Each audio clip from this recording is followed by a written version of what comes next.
Hey, I just thought it'd be easy to start. I wasn't words.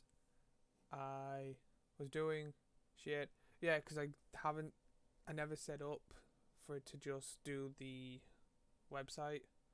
So I was doing that and then also posting it on social media, as you've probably seen. Uh, yeah, so it's all good. I'm excited. I'm gonna try and turn this into a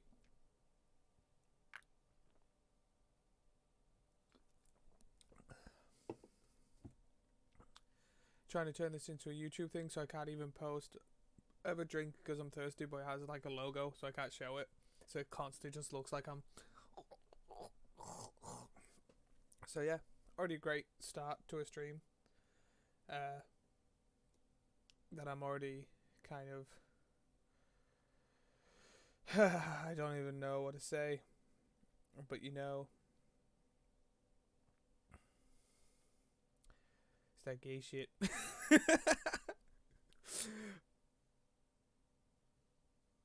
I thought like copyright and shit like that, and it's also an alcoholic beverage because it's a Wednesday and I didn't have anything to drink. I'm not drinking water, but I had a kind of alcohol, so I was like, better than water. So you already know like 80-90% of this set. Did you also hear the Gruul deck? How they fucked up with the Gruul deck? Yeah. Oh, some of the white half-assed Seaborn Muse made me laugh, and I don't want it for what it does, but there's a Blastoise with one cannon. Like there's that Mega Evolution of Blastoise as a card. Uh, what was I gonna say? Yeah, did you hear about the Gruul deck? Like what they fucking did? Dumbasses. Every year there's always one. Cause last year there was the Zaffy, like the two different names on the same card. Oh, so on the Gruul deck there's a filter land, and they put two in, so it's not standard legal. So the one that taps, you tap one and it taps for Gruul. There's two in the deck. Yep, they fucked up. So a bunch of the companies or the Wizards asked like Gamers World or whatever other versions around the world are to give them a free mountain. Yeah. So there's like you can buy it for two filter lands. And actually it's the first time that I can think of in a while that I wasn't interested in any of the decks. Like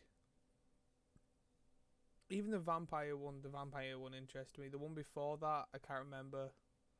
There was like two in the D&D set I wanted. Same with Strixhaven and Kaldheim one. The Fortell one was good. I can't remember what the other one was. So this is the first time I actually looked at both decks and nothing interested me in them. But yeah. So they've already messed up this year. Also, something you might have heard of that they already showed the card. Oh yeah, so I upgraded my Gruul elf deck with her as the commander, and it's the only deck I have currently on Lotus Petal, whatever it's called. Uh, so I'm slowly planning to go through whenever if I do an upgrade to a deck just to sit there. I'm always close. I'm always so close, but never actually like on it. Uh, but yeah, so we're like 6 minutes in, so I'm going to just. We talked about the fuck ups in the decks, which wizards never fuck up. I like my little legs are gone. Uh, so I'm gonna just go straight on, and you're probably gonna know all of this already. So sorry if it's, bleh, but boom. Uh, One thing I will do is wee. Yeah, that's better. If you want me to get rid of the chat log, or the robot or the link down below. Let me know, because that's just like as easy as going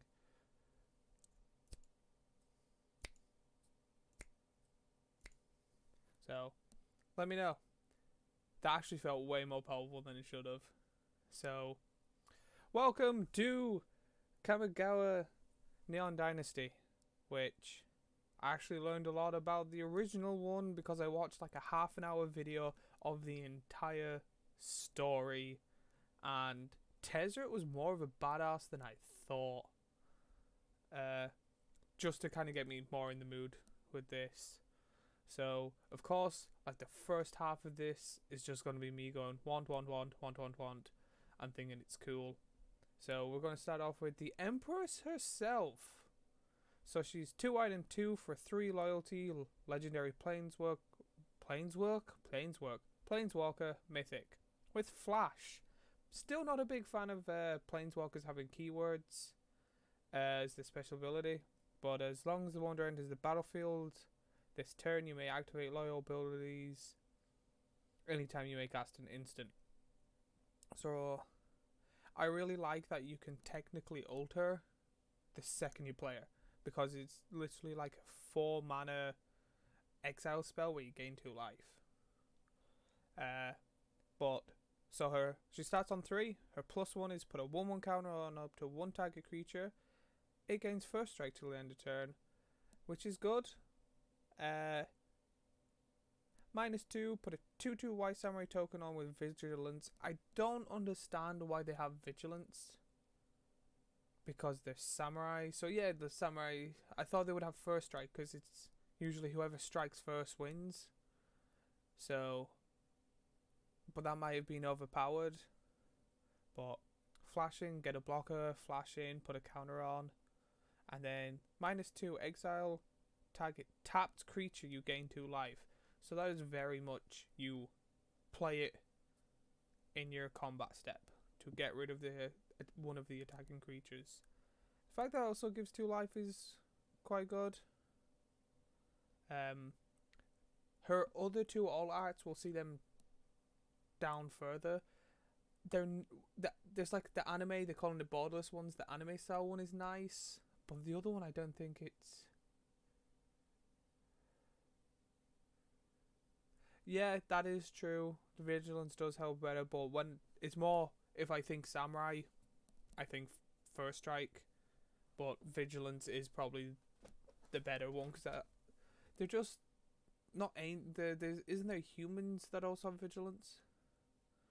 But there is now Tezzeret, Mythic Planeswalker, starts on 4 loyalty, is 2 and 2 blue, Tezzeret, Betrayer of Flesh. Legendary Planeswalker, said it right this time. The first activated ability of an artifact you activate each cost 2 less to activate. So stuff like that doesn't have the mana rock thing, so you can just tap like, do you know the one that's like tap 1 Demay Signet or something like that, where it's tap 1 get the Demay colours? You could just tap that for free technically. Sonic Rift would then be free. The rings would technically be free. So even then, that's a good passive ability. So +1, draw 2 cards, then discard 2 cards unless you discard an artifact, which again, just classic Tezzeret stuff. -2, target artifact becomes an artifact creature. If it isn't a vehicle, its base power is 4 and 4, which is good for like, realistically it's good to have like I'd love to do that on, I can never remember the name, but the artifact Blightsteel, not Colossus, but the artifact that taps but it's also indestructible. -6, you get an emblem whenever an artifact you control becomes tapped, draw a card. His ult is really good, especially for decks that run artifacts. I like his abilities.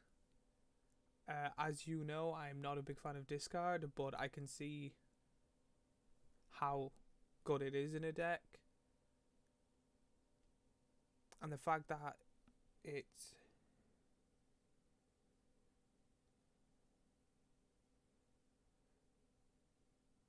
and wait, what?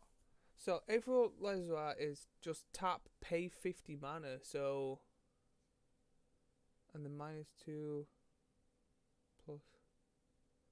But how would yeah? So you pay the 50 life, but his active. It,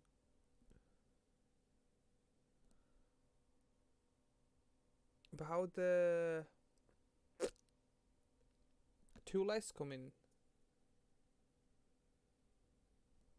Oh, sorry, the -2 because it costs 2 less. Sorry, the -2.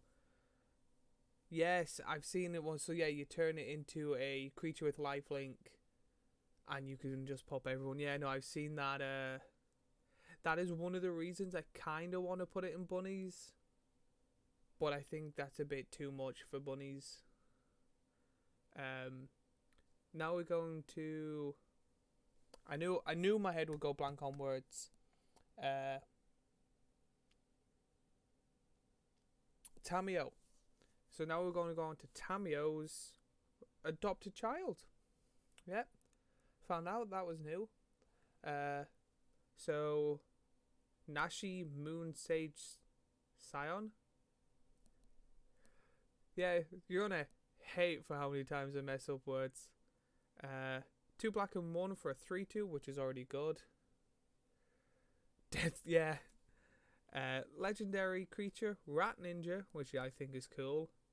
Ninjutsu for 3 and a black, return an unblockable attacking creature you control. Put this card into your onto the battlefield from your hand, tapped and attacking. Which, with the video you sent me, ninjas are a bit more fun than I originally thought. So, whenever Nashi deals combat damage to a player, exile the top card of each opponent's library until end of turn. You may pay one of those cards. You may play one of these cards if you cast a spell this way. Pay life equal to its mana, then rather paying its mana cost.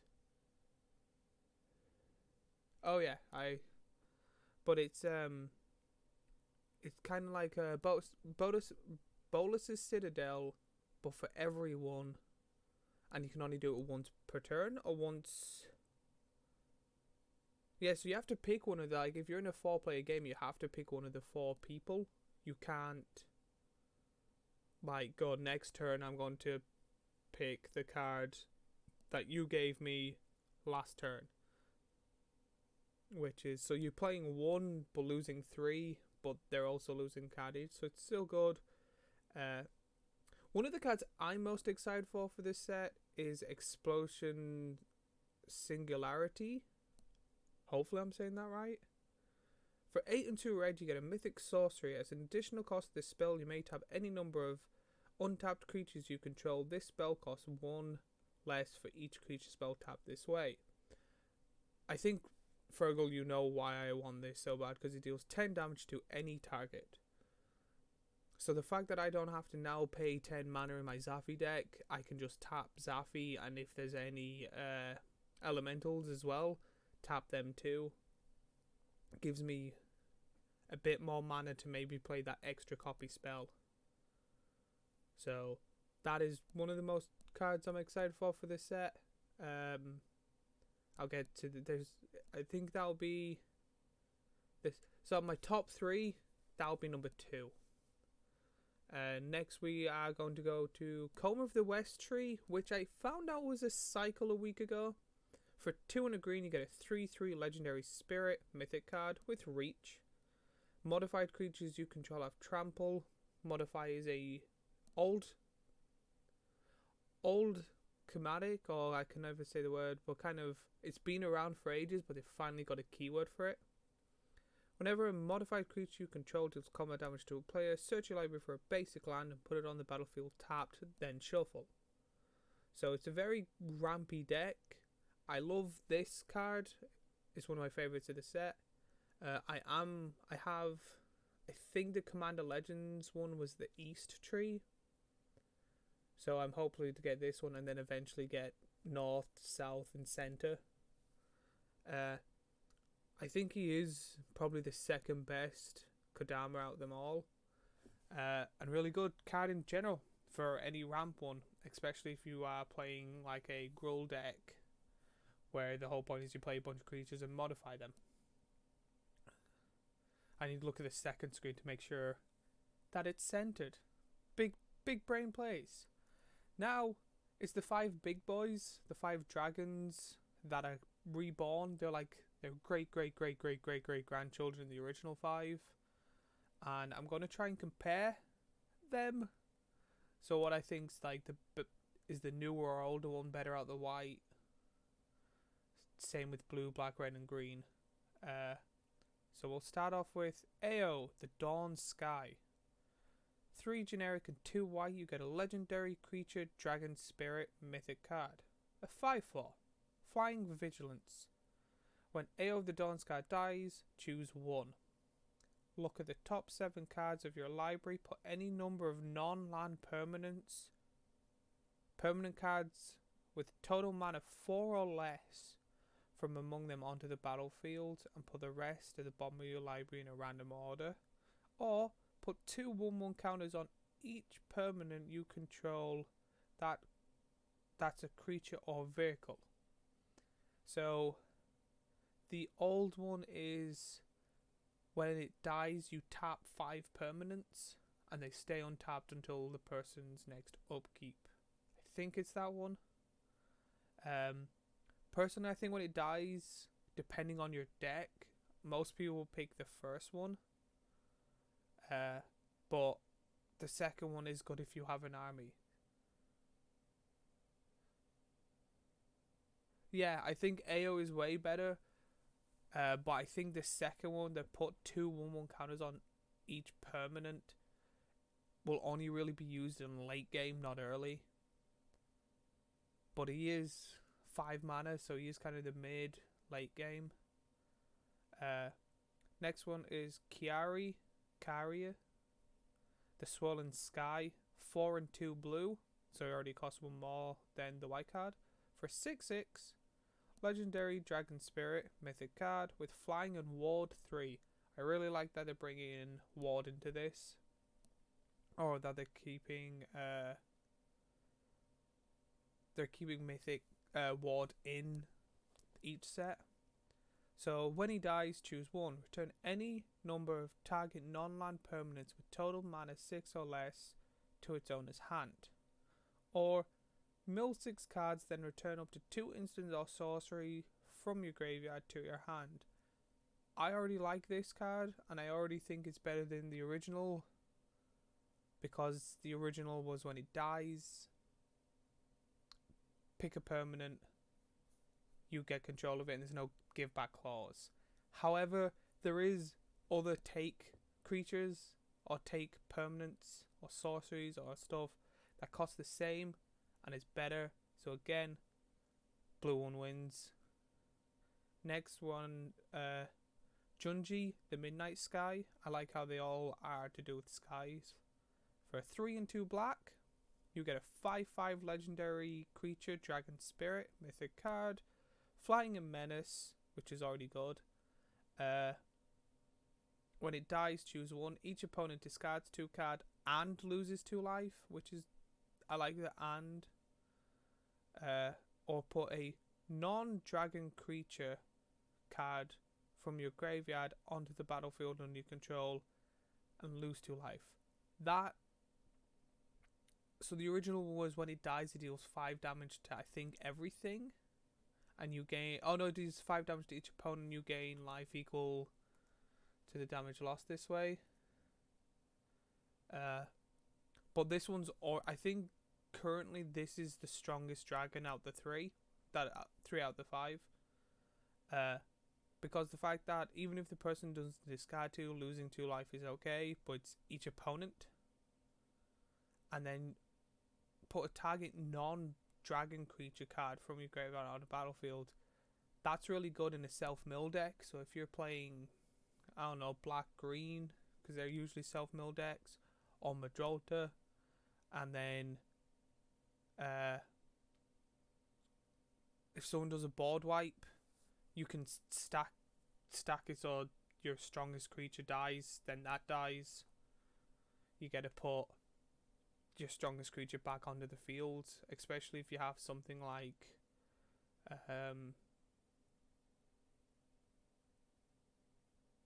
yes, so like, yeah, you can, if no matter what, if someone's playing a stronger deck than yours, you can steal their card too. So that's why I think it's the most powerful card, because if you like murder something and then murder your own dragon, or your dragon dies just from attacks, you get the thing you murdered. I just looked at the red card and know I'm going to struggle with the first name.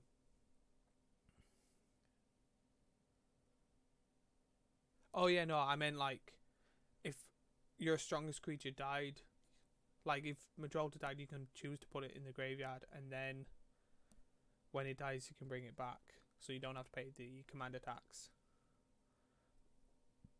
So, Atsushi, the Blazing Sky, for the cheapest dragon so far, 2 and 2 red. You get a 4/4 legendary creature, Dragon Spirit. It's a mythic card with flying and trample. Now, before I go on to the next one, I thought the green one was going to have trample and the red one would have had haste. So I'm kind of shocked that this one has trample and the green one has death touch. But when it dies, choose one. Exile the top 2 cards of your library until end of turn.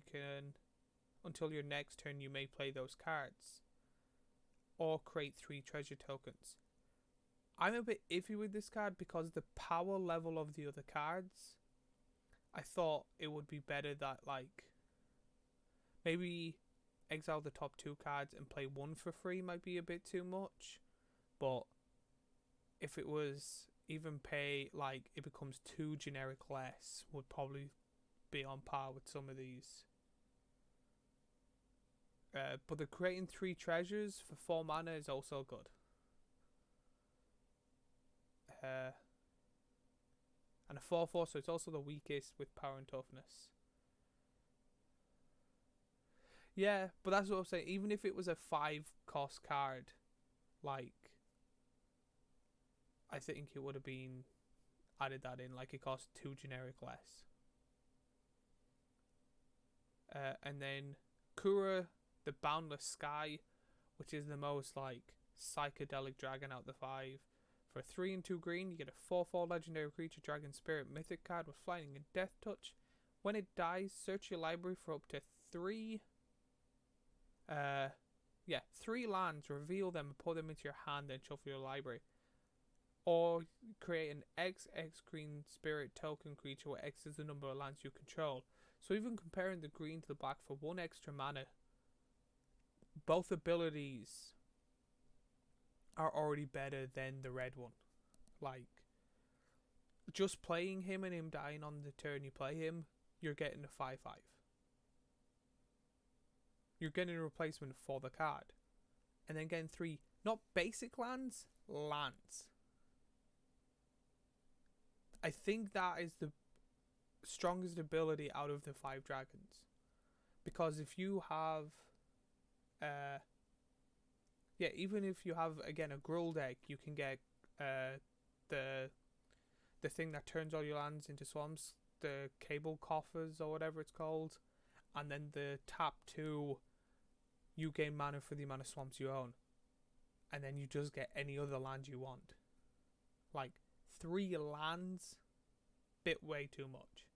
Like, there's a part of me that wants to put in the Squirrel deck just to get another way to get the thing that everything becomes a forest, or the land that lets you regenerate a squirrel, a rat, or whatever.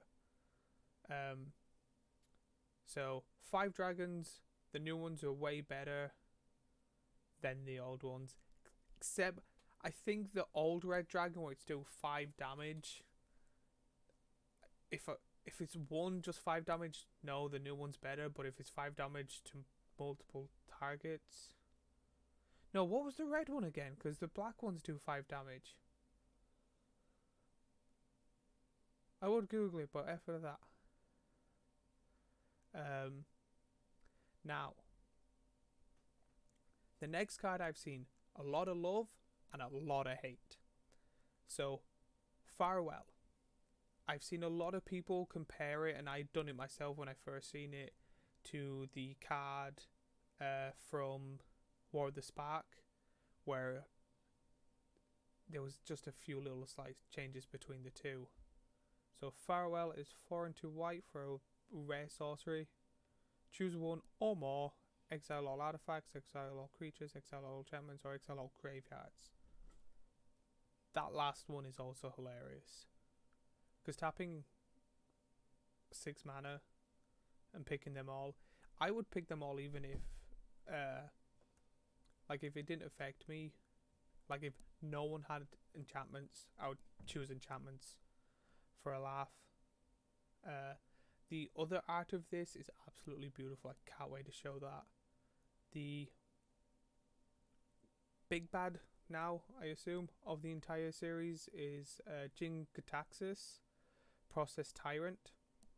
This is the number 1 card I want, and I want it in Phyrexian. It's currently €40 before the set is even out. So for 5 and 2 blue, you get a 5/5 legendary creature, Phyrexian Praetor. Whenever you cast an artifact, instant, or sorcery, copy that spell, you may choose a new target of the copy. This ability triggers only once per turn.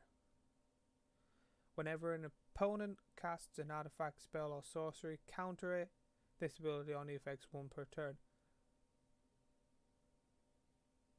So realistically, can you get to pick? So if someone plays 2 cards, can you pick the second one? Because it doesn't say the first. It says whenever an opponent casts an artifact, instant, or sorcery, counter that spell. This ability can only be triggered once. So yeah, no, it would be the first one. But this is my number 1 card, and I want it in Phyrexian. Yeah, after reading it the second time, I realised it was that. Another card I've heard great and horrible things, people are 50-50 of this one, is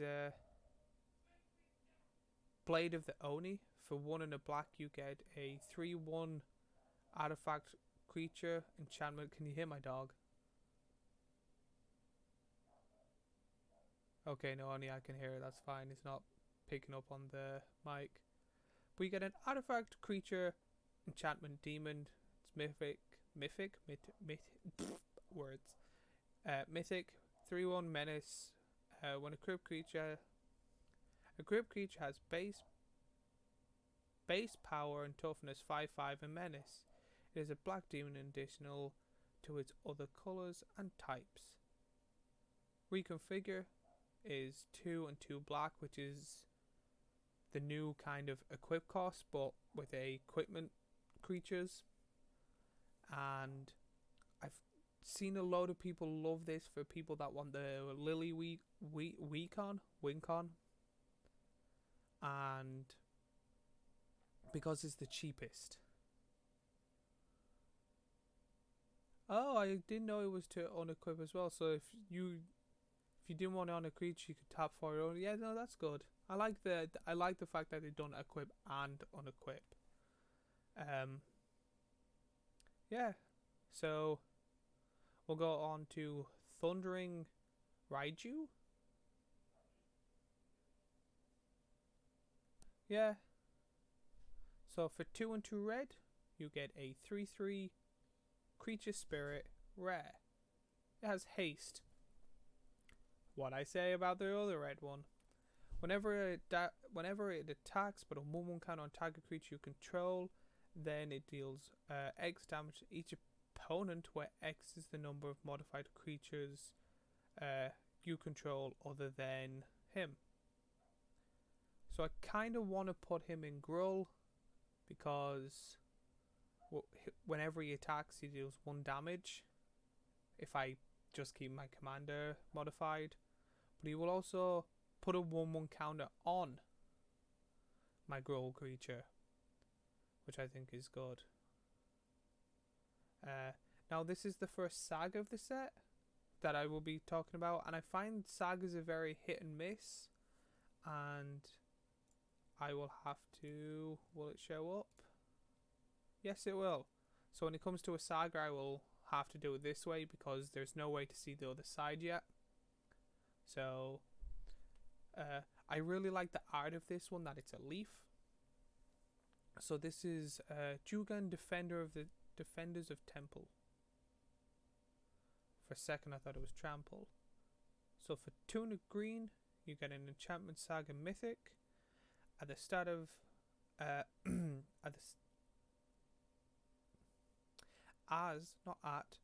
as this saga enters and after your draw step, add a law counter. Thank God that wasn't difficult at all. For the first law counter, create a 1/1 green human monk creature token with tap. Add a green mana. 2. Put a 1/1 counter on each of up to 2 target creatures, which is classic green. And then 3. Exile the saga, then return it to the battlefield, transformed and under your control, and you get why is M and N next to each other? Rementant of the Rising Star. A 2/2 enchantment creature, dragon spirit with flying. Whenever another creature enters the battlefield under your control, you may tap X. When you do, put X 1/1 counters on the creature. As long as you control 5 or more modified creatures, it gets +5/+5 and trample. I really like the bottom half of this card. It will be a bit difficult to do to turn him into a 7/7 with trample. However, I still think it is good that they added that. Next we are going to the rares. This seems to be a kind of cycle because they're all called Invoke something. I haven't seen many about these cards, but the black and red I've seen a few comments on people thinking it's great and all of that. So we're going to go for Invoked Justice. For 4 white and 1, you get a rare sorcery. Return target permanent card from the graveyard to the battlefield, then distribute 4 1/1 counters among any number of creatures and or vehicles target player controls. I think this is kind of one of the best return cards. So if a creature dies or anything like that, I think it's one of the best, because even I say it won't be worth putting 5 mana into a 1/1, but if the 1/1 does something, it instantly becomes a 5/5 if you put them all on that. So I really like this card. Invoke of the Winds. For 4 blue and generic, you get a rare sorcery. Gain control of target artifact or creature. Untap it. I thought it said tap it. Untap it. So it's kind of like there's that rare uncommon card where it's just you take someone's creature and untap it, but it's permanent because it's blue. That's realistically it.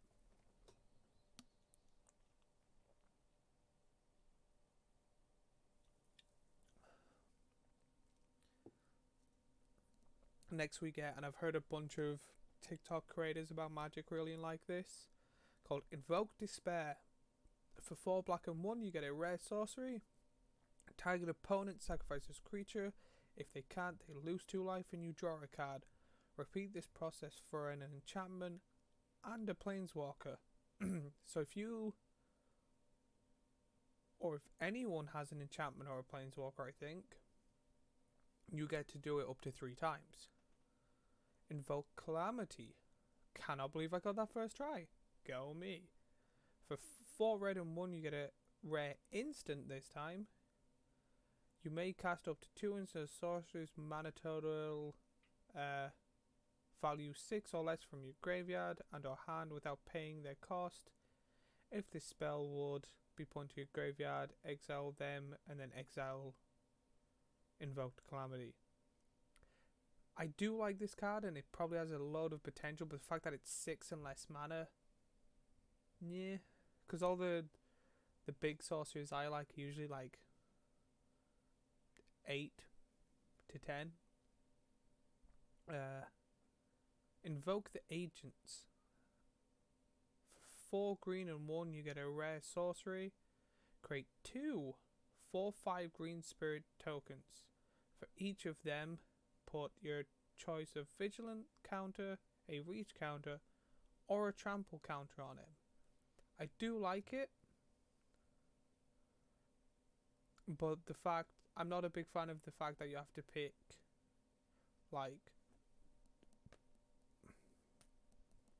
like a counter on one and a counter on the other.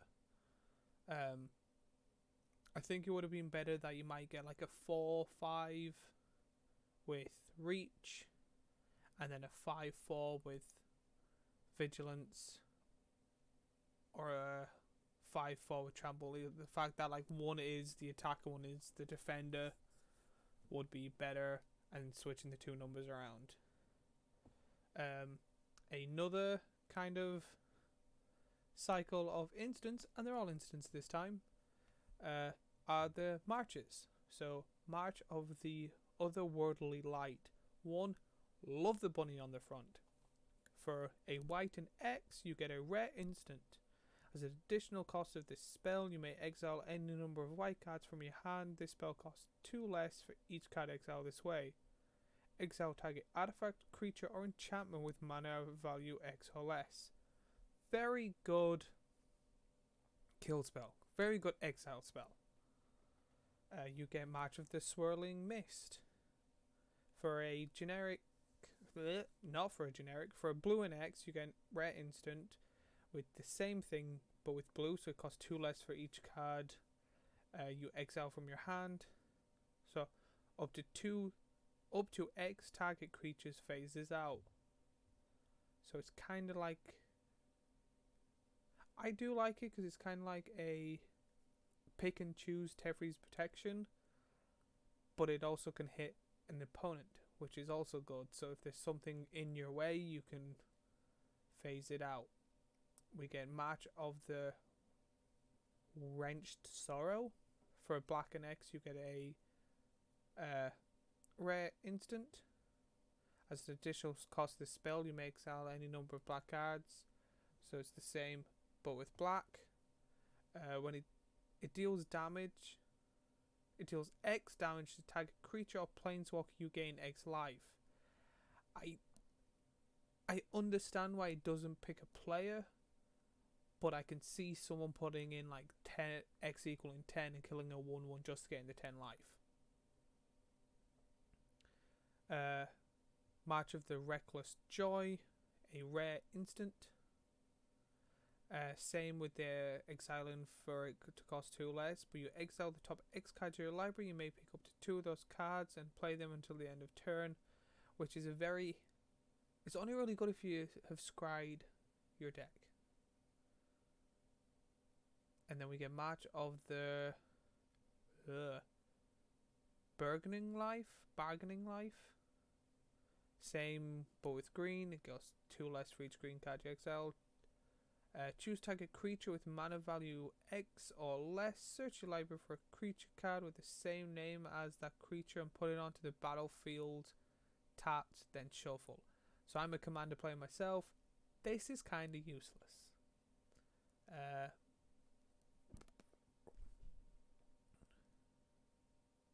So we're still on the res. Sorry if this is boring.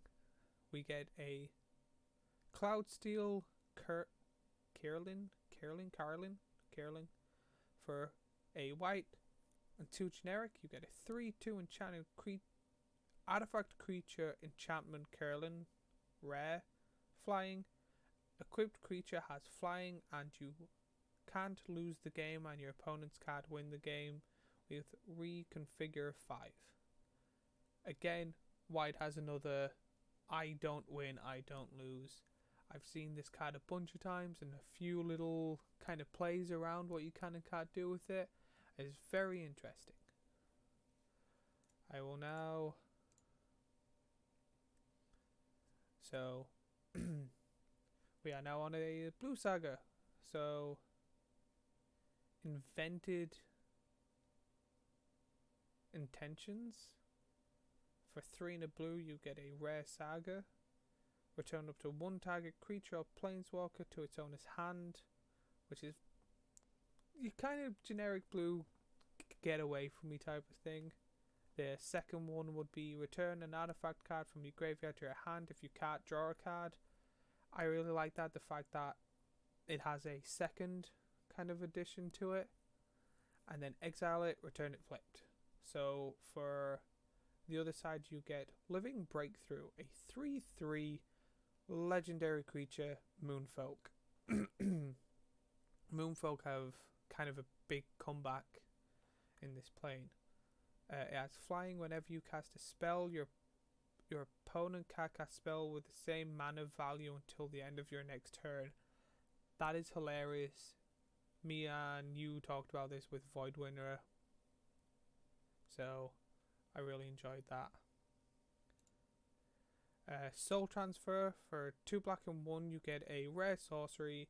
Choose one. If you control an artifact or enchantment as you cast a spell, you may choose both. Exile target creature or planeswalker, or return target creature or planeswalker from your graveyard to your hand. That is good. I do like that card, especially because it is like murder, because murder is the same cost, but you get to exile a creature or planeswalker and then return some to your hand.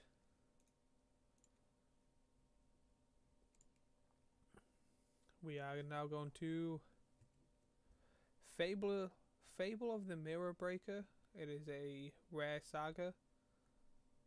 The first one is create a 2/2 red goblin shaman creature token with whenever this creature attacks, create a treasure token, which is good because treasures are it's probably one of the better artifact tokens, I think. You may discard up to 2 cards. If you do, draw that many cards. Again, classic red draw. And then exile it, return it flipped, and then you get Reflection of Kiki Jiki. An enchanted creature goblin shaman with tap 1 and tap 8. Create a token that's a copy of another target non-legendary creature you control, except for as haste. Sacrifice it at the beginning of your next end step, which I think is really good, especially if you play the red ball god, because you attack, play a kind of broken non-legendary creature with it from your hand, tap 1 and do it the same. But I don't think that can attack because it's not. Yeah, that's me being stupid. So we get Springleaf Avenger, 2 green 3 generic for 6/5 creature insect ninja. I thought it was a rat. With ninjutsu, 3 in a green, so it costs 1 less with ninjutsu. Whenever it deals combat damage to a player, return target permanent card from your graveyard to your hand. Now, I want this card for my mutate deck, because if it has all that text at the bottom, I just get my mutate cards back to my hand.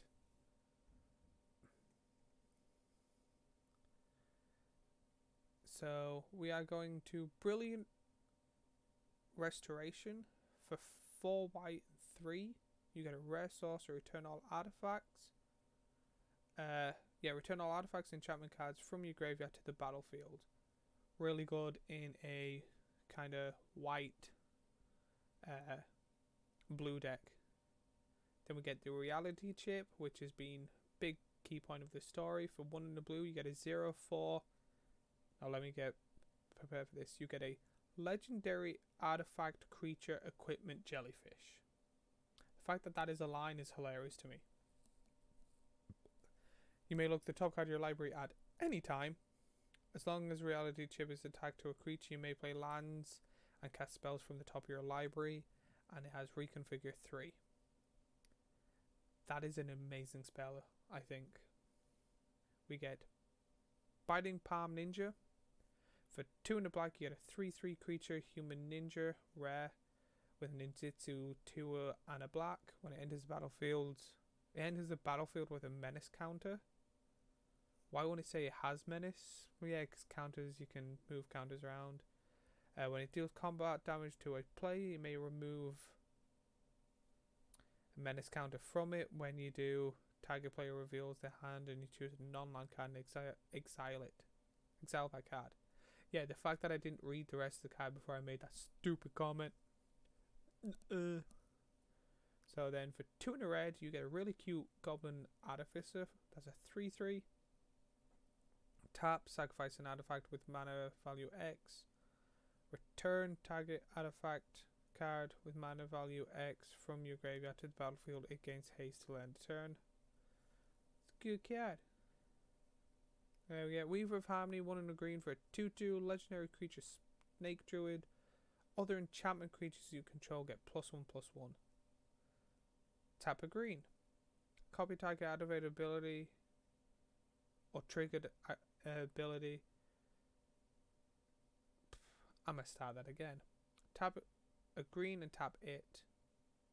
Copy target activated or triggered ability you control from an artifact source. You may choose new target. Thank you. So we seem to be going through these a bit faster and faster, which is good.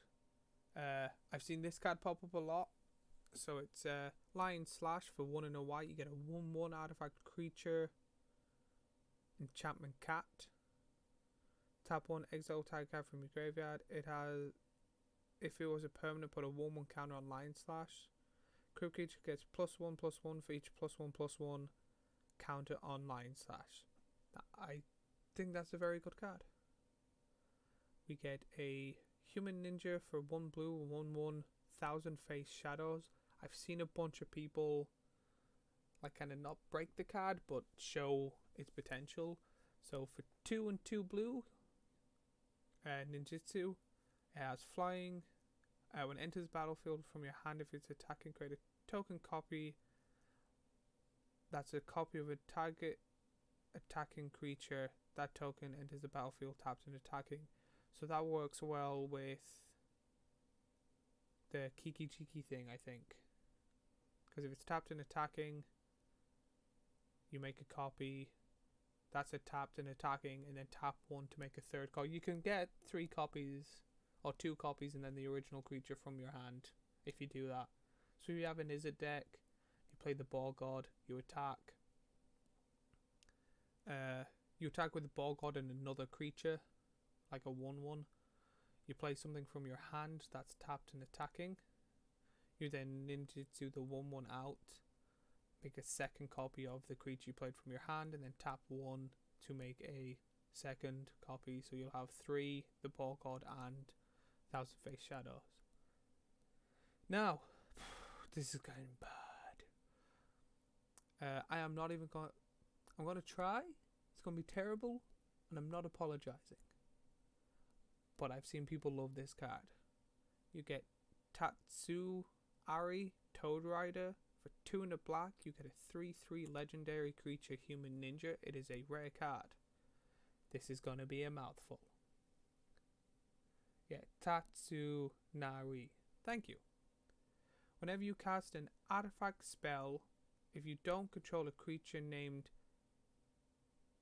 Kaimi, create Kaimi, a legendary 3/3 black and green frog creature token with whenever you cast an enchantment spell, each opponent loses 1 life and you gain a life.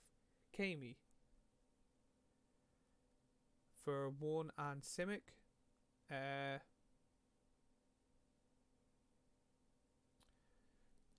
Tatsunari Toad Rider and target frog you control can't be blocked this turn except by creatures with flying or reach. So, are you still making a deck with this? Or are you planning to still make a deck with this? Because if you do, I am not saying I'm just going to say your commander constantly. I'm excited to see it. I've seen someone online, they really want to make a deck with Goro Goro, Disciple of Ricini. Yeah, it's such a good card. I don't like its alt art really, but for 1 in red you get a 2/2 legendary creature, Goblin Samurai. I was going to say Shaman. It's a rare card for a tap a red. Creatures you control gain haste till end of turn, and then tap 3 and 2 red. Create a 5/5 red dragon spirit creature token with flying. Activate only if a creature if a 3 and 2 red, create a 5/5 dragon spirit creature token with flying. Activate only if you control a attacking modified creature. Yeah, it's a very good, especially if you have I can't remember what it's called, but it's a picture of there's like 2 women mirrored and there's a flame in the middle.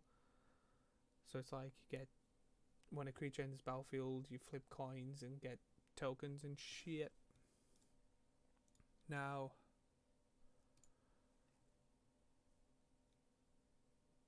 I wish there was a way for me to be able to put the sagas in the center of the screen. So, teachings of the Kiran is a enchantment saga, rare. The first law counter is mill 3 cards, create a 1/1 colorless spirit creature token. The second one is put a 1/1 counter on a target creature you control, or 3, exile it, flip it. You get Kirin Touched Orochi. You get a 1/1 enchantment creature, Snake Monk. Snake Monk sounds awesome. Whenever it attacks, choose 1. Exile target creature from a graveyard. If you do, create a 1/1 colorless spirit creature token. Or exile target non-creature card from the graveyard. If you do, put a 1/1 counter on target creature you control. It's good, but I think it's uncommon good, not rare. That's just me.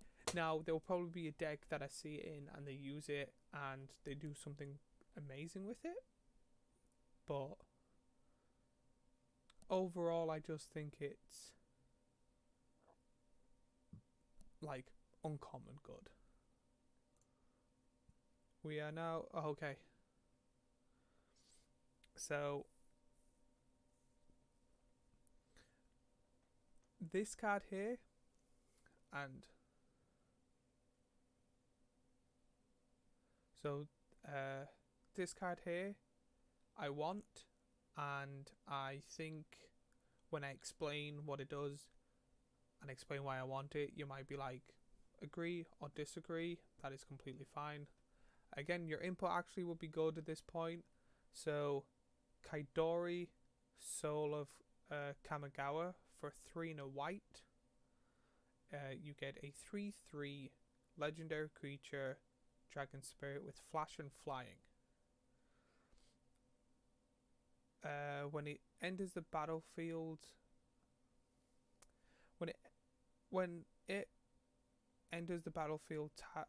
another target permanent gains indestructible as long as you control him. So for Wooburg, it gets 5/5 until end of turn.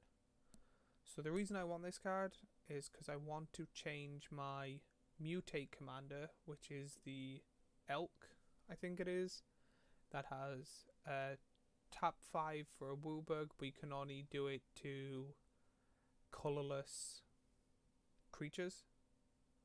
Like, only gets rid of colored mana, not colorless mana. So the reason I want it, this is the commander for that deck, is that if I play it on, we'll say, turn 4 or early enough, and use it as the base of Mutate, it then has flying, and then I can power it up if I have any mana spare, which with how rampy that deck is quite possible. The second reason I want it is if I'm already mutating and already have a mutated creature, I play my commander when I have my spare mana, and then my mutate creature is indestructible, which might not be amazing, but for 4 mana, turn my big mutate creature into a, like, just to stop the mutate things. I think it's better than the current commander because I never play it unless I have no creatures in my hand to start the mutate again.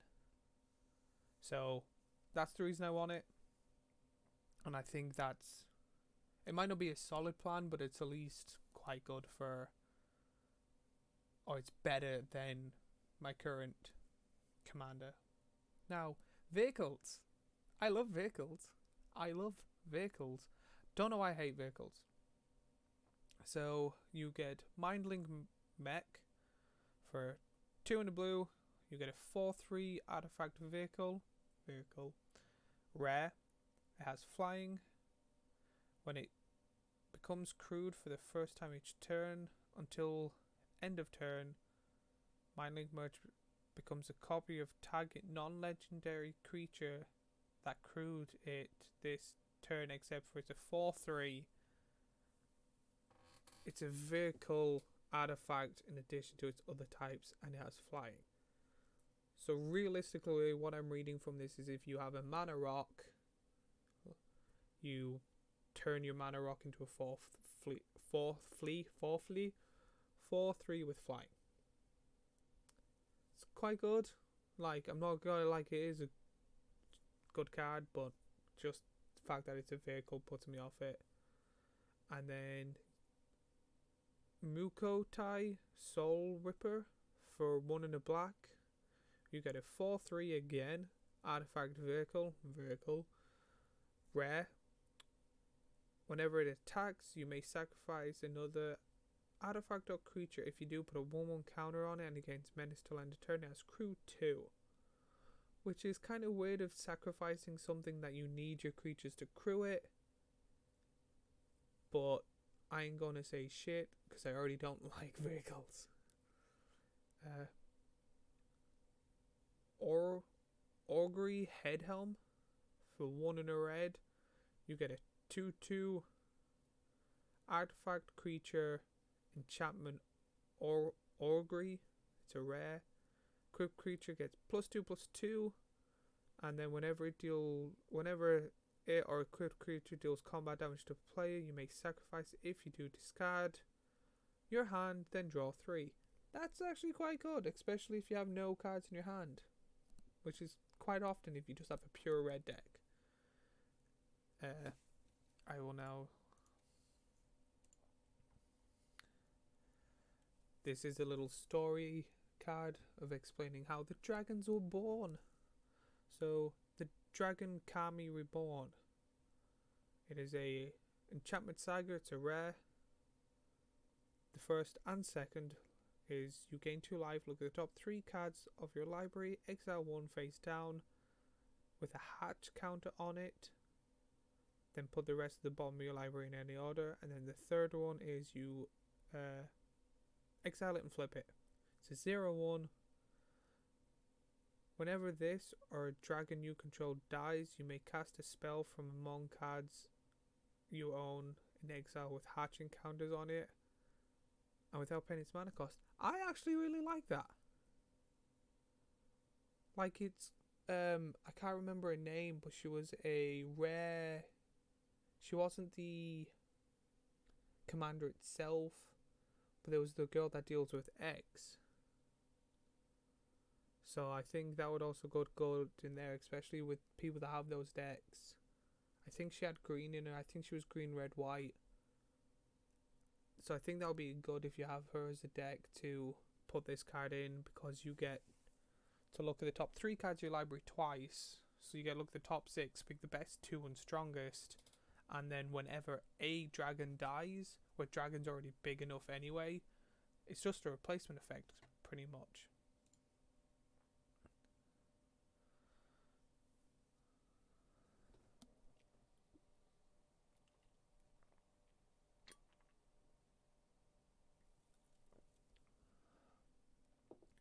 Man, I'm getting bored at the sound of my own voice, so I already know. I say you're feeling the pain.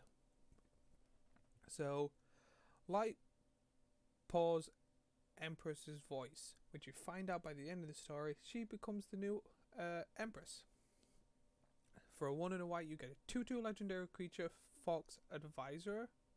It's a rare. Oh, this is a lot to read. So,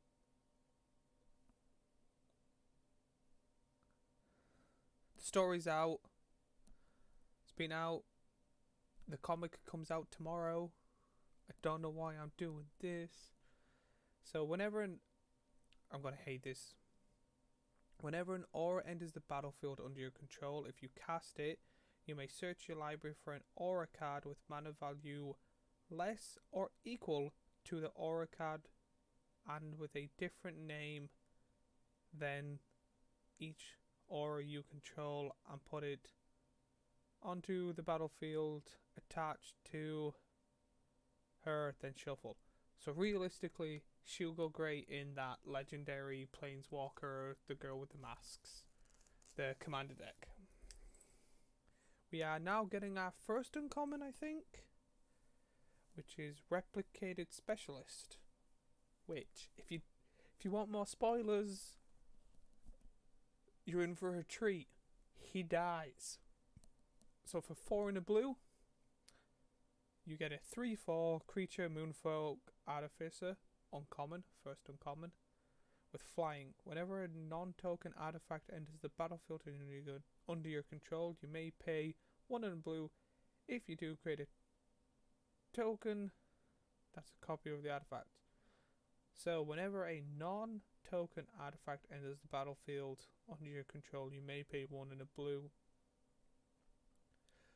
That's very good, especially if you have kind of like very heavy like mana rock decks that you want to ramp up your mana, because you can just use one of the turns to kind of you tap 2, and whenever you play mana rock you get a second one.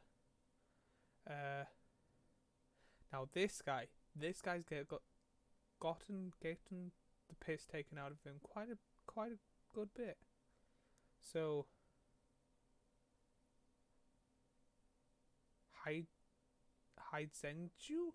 Hizenju, Devouring Chaos. For 3 in a black, you get a 4/4 legendary creature, Orgry Demon. Don't know what the hell of an Orgry is. For black, sacrifice creature, scry 2. For 2 and a red, tap it, exile the top card of your library. You may play that card this turn. When you exile a non-land card this way, he deals damage equal to the exile card. It's mana cost to any target. Oh, Ogre.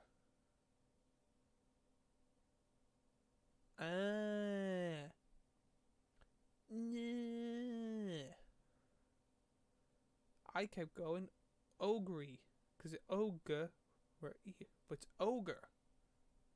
You learn something new every day. I love that I have to open a new tab for these. So you play Lindsay on a vase. Look at that and tell me that is not Lindsay on a vase. Oh, why do they give so many complicated names? There's people out there with dyslexia. Pfft. So, Kumano faces Kak Gensen. Sounds like a Tekken bullshit. It is a enchantment saga, uncommon. It deals 1 damage to each opponent and each planeswalker they control. That's kind of meh. Whenever you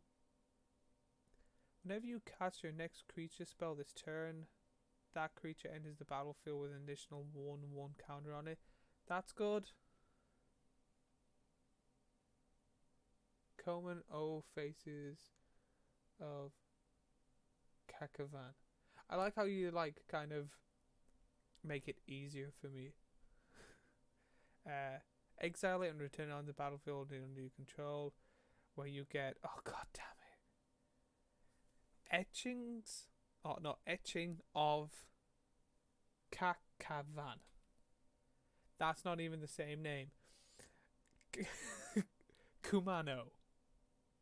God, why did I think this was a good idea to do this? Should have talked me out of it. You get a 2/2 legendary creature human shaman with haste. If it deals damage this turn by a source you control, would die, exile instead. Again, yeah, it's alright. I'll probably never see one in play. But for 1 red, yeah. Like, I would probably happily play a generic in red for it.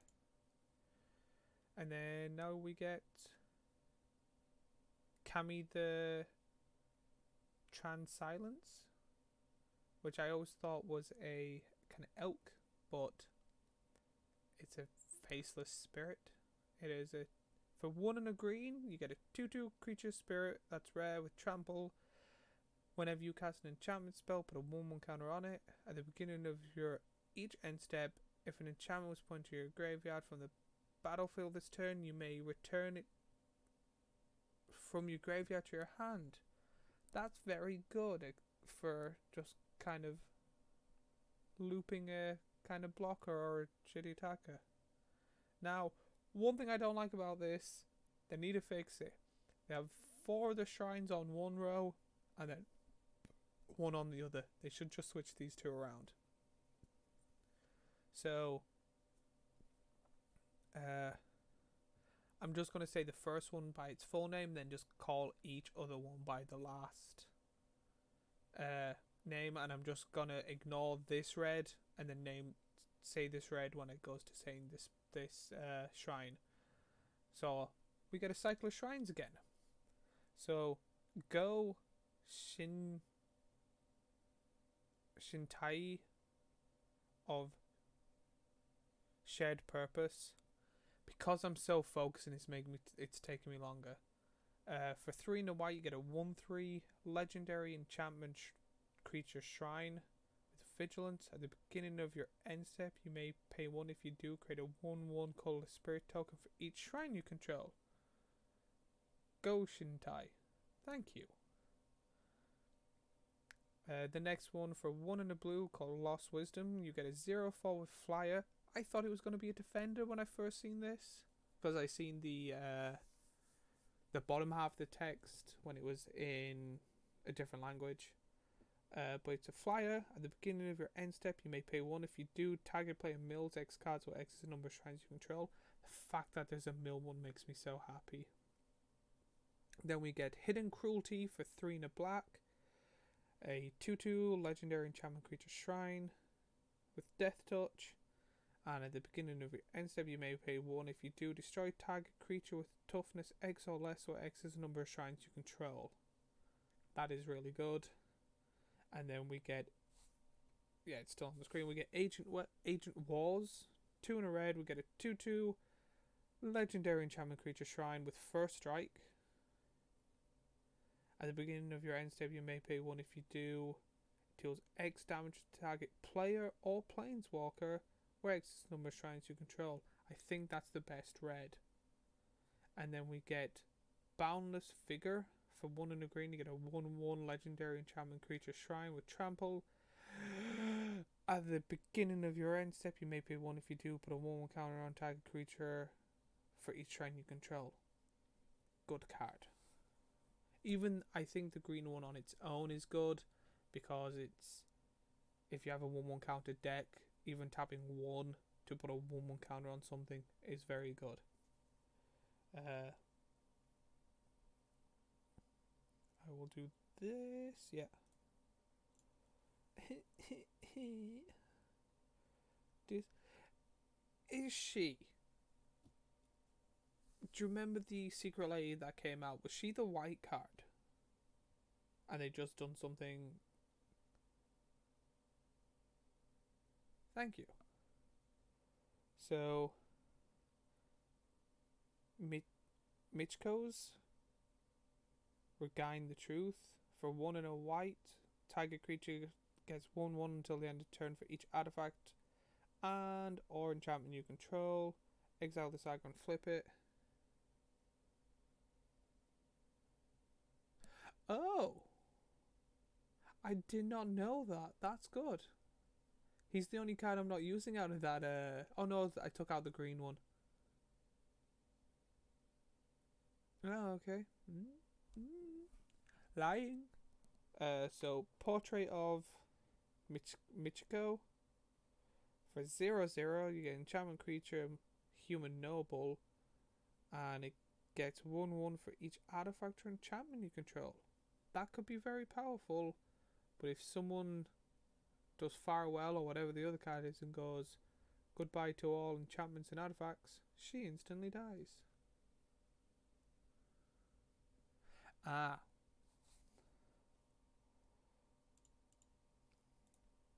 Where do you find out all this stuff? I found a YouTube that explained the story, but that was just luck. So, behold the unspeakable. Yeah. Creatures you don't control get -2, -0 until your next turn. If the second one is if you have one or fewer cards in your hand, draw 4 cards. Otherwise, scry 2, then draw 2. I really like the second ability. Yeah. And then you flip, and it turns to Visions of the Unspeakable, where I really like the art of the both sides, where it's kind of like trapped and then it escapes. It is 0/0 enchantment creature spirit with flying and trample. It gets 1/1 for each card in your hand. That's just your generic blue good stuff. You now get Dockside Chef for black, 1/2, tap 2, or 1 in a black, sacrifice an artifact or creature, draw a card. Again, there's way more better draw cards, but I think he would be good in a draft. And then flipping up, we get Dragon Spark Reactor for 1 in a red and uncommon artifact. Whenever it or another artifact enters battlefield under your control, but a charge count on it, tap for sacrifice. It deals damage equal to the number of charge counters on a target player, and that much damage for up to 1 target creature. So earlier on, when I said there was a rare that should not be in there, it was the Saga. I really think they should just have tap 4 on this card and change it to a rare. You don't sacrifice it.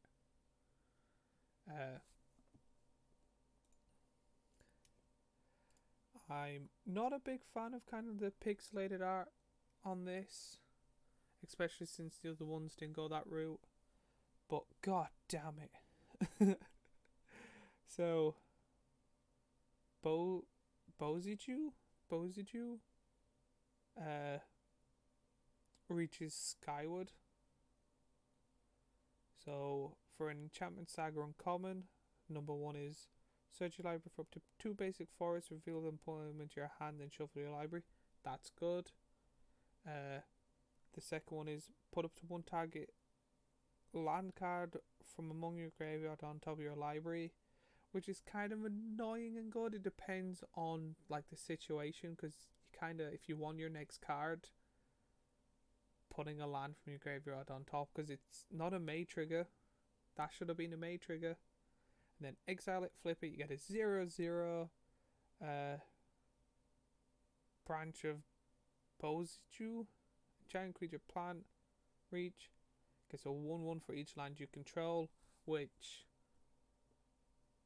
it already like becomes kind of like a 6/6 just because it's the 4 to play it, so it already enters as a 4/4.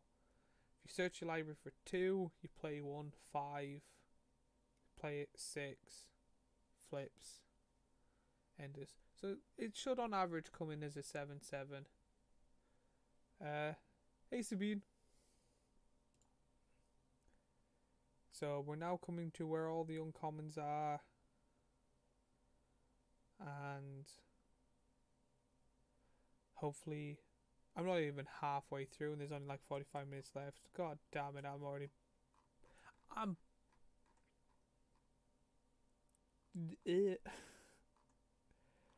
so I think yeah, no, I was here. So I think I'm just kind of going to kind of rush through them more, Yeah, I was thinking I was gonna skip most of the commons and commons because there usually are in other sets. Yeah, as I was thinking, there are 10 playable ones. So the fact, like, because there's your generic cards, uh, so, uh, when it attacks, return target creature to a mana value less from your graveyard to hand. That would be good in like a human deck. Equipment Octopus just sounds hilarious, but it's a 2/2. When it deals damage to a player, draw a card. There's way better versions, and that's your generic creature does damage, draw a card. Is this trying to be like our Unforgiven one? 2 in the black, get a 2/3 with Menace. When it attacks, return target permanent with mana value X, where X is the number of modified creatures.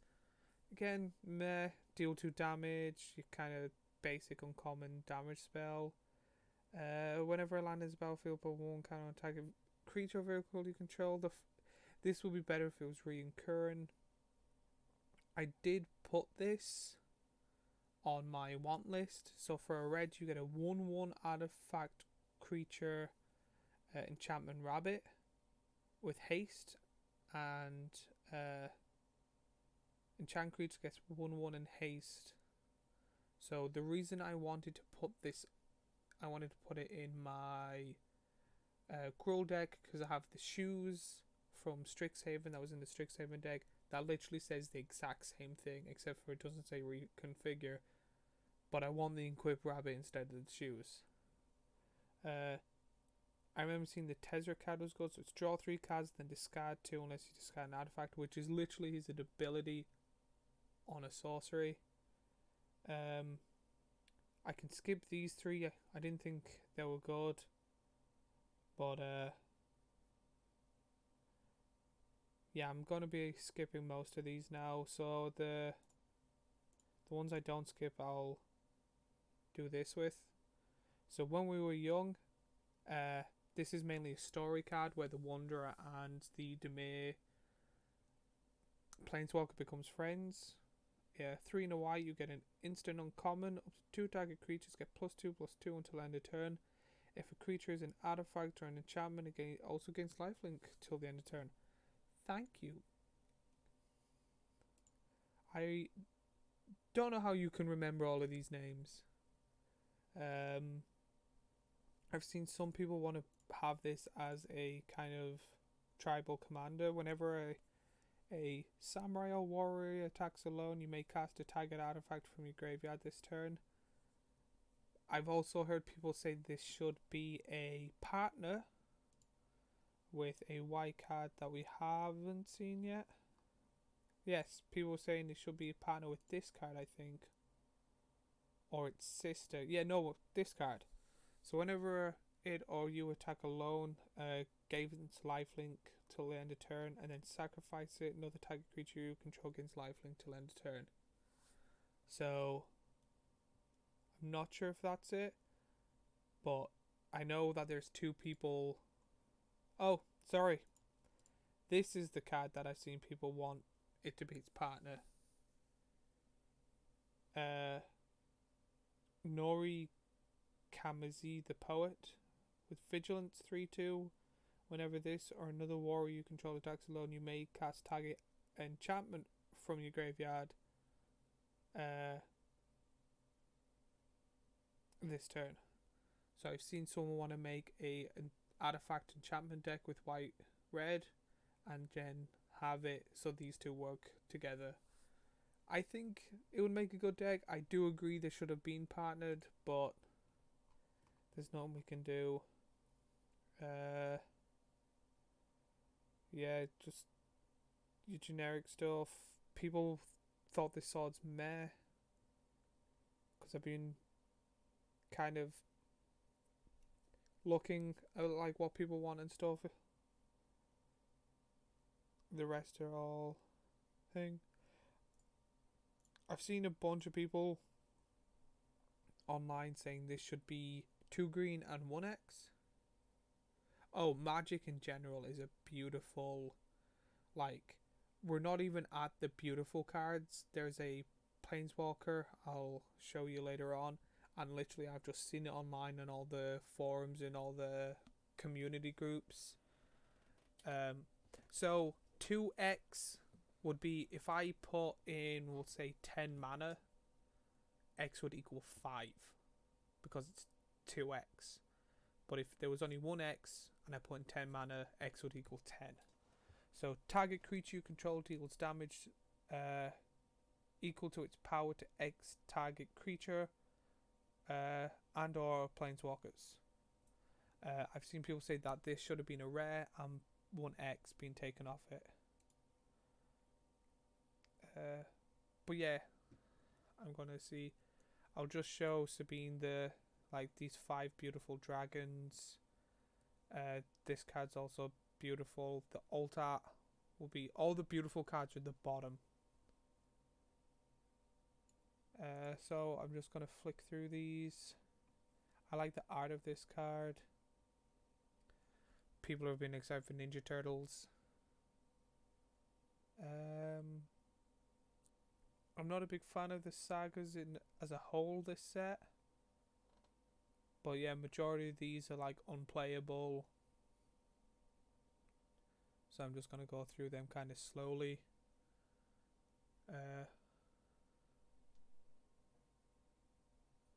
What are the cards which have text? So these are called Saga Cards. So it's an enchantment saga, or I've heard some people call them sagas. So when you play it, so for 1 and a green, you get Azusa's Many Journeys. That's what the card's called.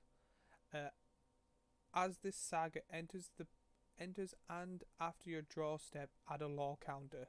So it starts off at 1. So on your turn, it gets 1. And you may play an additional land this turn. So if you have a second land in your hand, you get to play it. And then on your next turn, it's untap, so you untap everything. Upkeep, that's when this would happen. No, it's after your draw step. So I'm wrong there. So it's untap, upkeep, that's when, if there's any activated abilities would go off. Draw, and then you draw your card for your turn. And then you would add a second counter onto this, which will give you 3 life.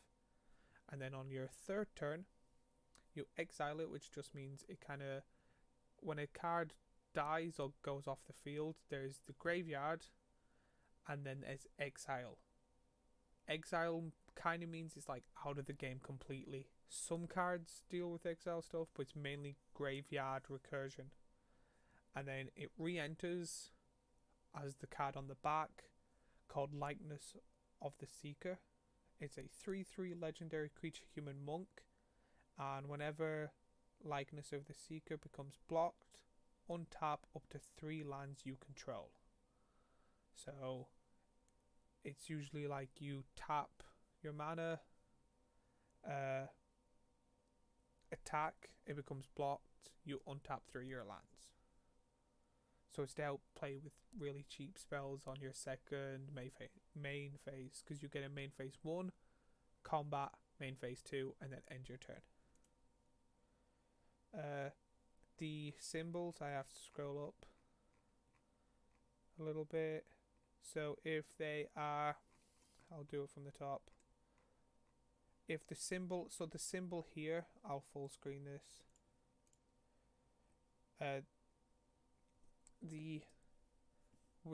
So where it says legendary creature dragon spirit, if it's kind of like a reddy orange, it's a mythic, which means it's very difficult to get. So in a pack, you'll get, just from the top of my head, Fergal will probably correct me, you get 10 commons, 4 uncommons, and a rare / mythic, and then a land and token.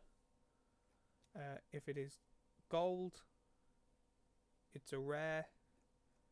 If it is silver, it is common or uncommon, and then if it's black, and in some sets white, which would be here, it is a common.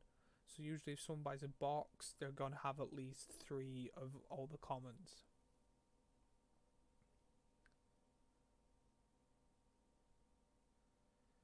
So I'm trying to see if there's anything actually worthwhile mentioning in these, because I did have a quick look yesterday. Moonfolk are a type of like moon people. They usually have like white skin, very smart.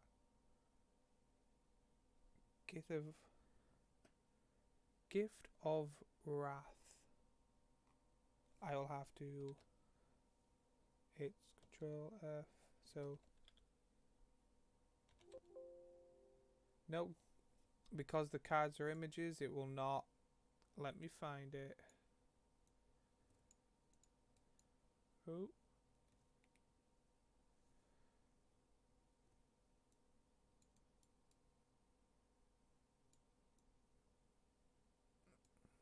So I'll have to see if I can find it here, because I did go all the way to the top to go all the way to the bottom. And I never really look at the names. Aha, Gift of Wrath. Here it is. So it is 3 in a red, called Gift of Wrath, for an aura, enchantment aura. So it's common. So it's going to be very meh. You get a enchant artifact or creature. So it doesn't have to be yours. It can be someone else's too. As long as enchantment permanent is a creature, it gets +2/+2 and menace. That's alright, but it's not worth 4. And when it leaves the battlefield, create a 2/2 red spirit creature token with menace. So it's a very meh card, but for 4 mana, you power up a creature until it dies, and then you get a 2/2 red spirit. A lot of these are just more beautiful, so like, I like stuff like drawing a building is difficult, but drawing a destroyed building, then all the complexity of all of this. This guy, he's kind of like the big bad of this set, Jinataxis.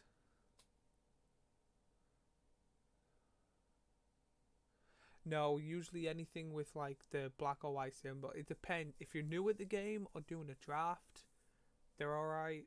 Which a draft is, you kind of get like 3 packs and make a small deck from it, but you're allowed to pick 1 card. And it's a whole different thing, me explaining a draft.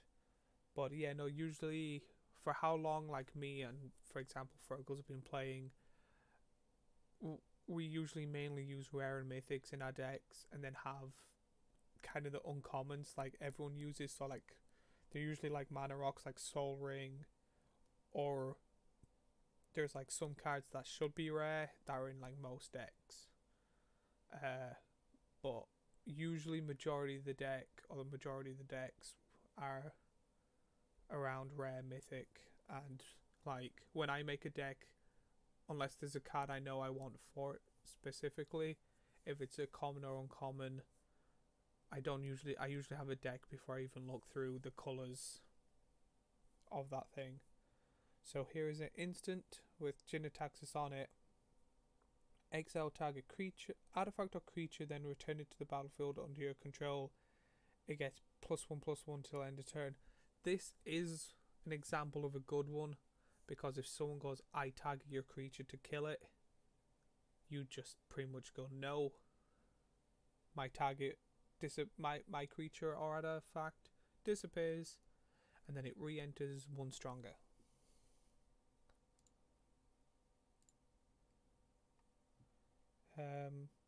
But yeah, all your generic kind of blue cards are not so good.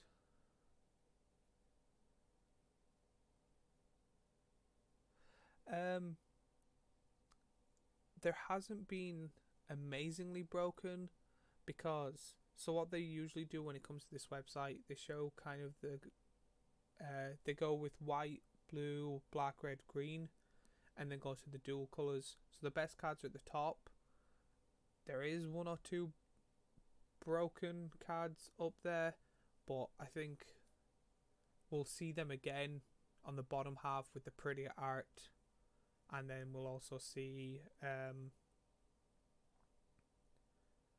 kind of the broken, more broken cards down at the bottom, because we'll see the ones we've seen at the top that are broken but more beautiful, and then cards that are broken that are just beautiful.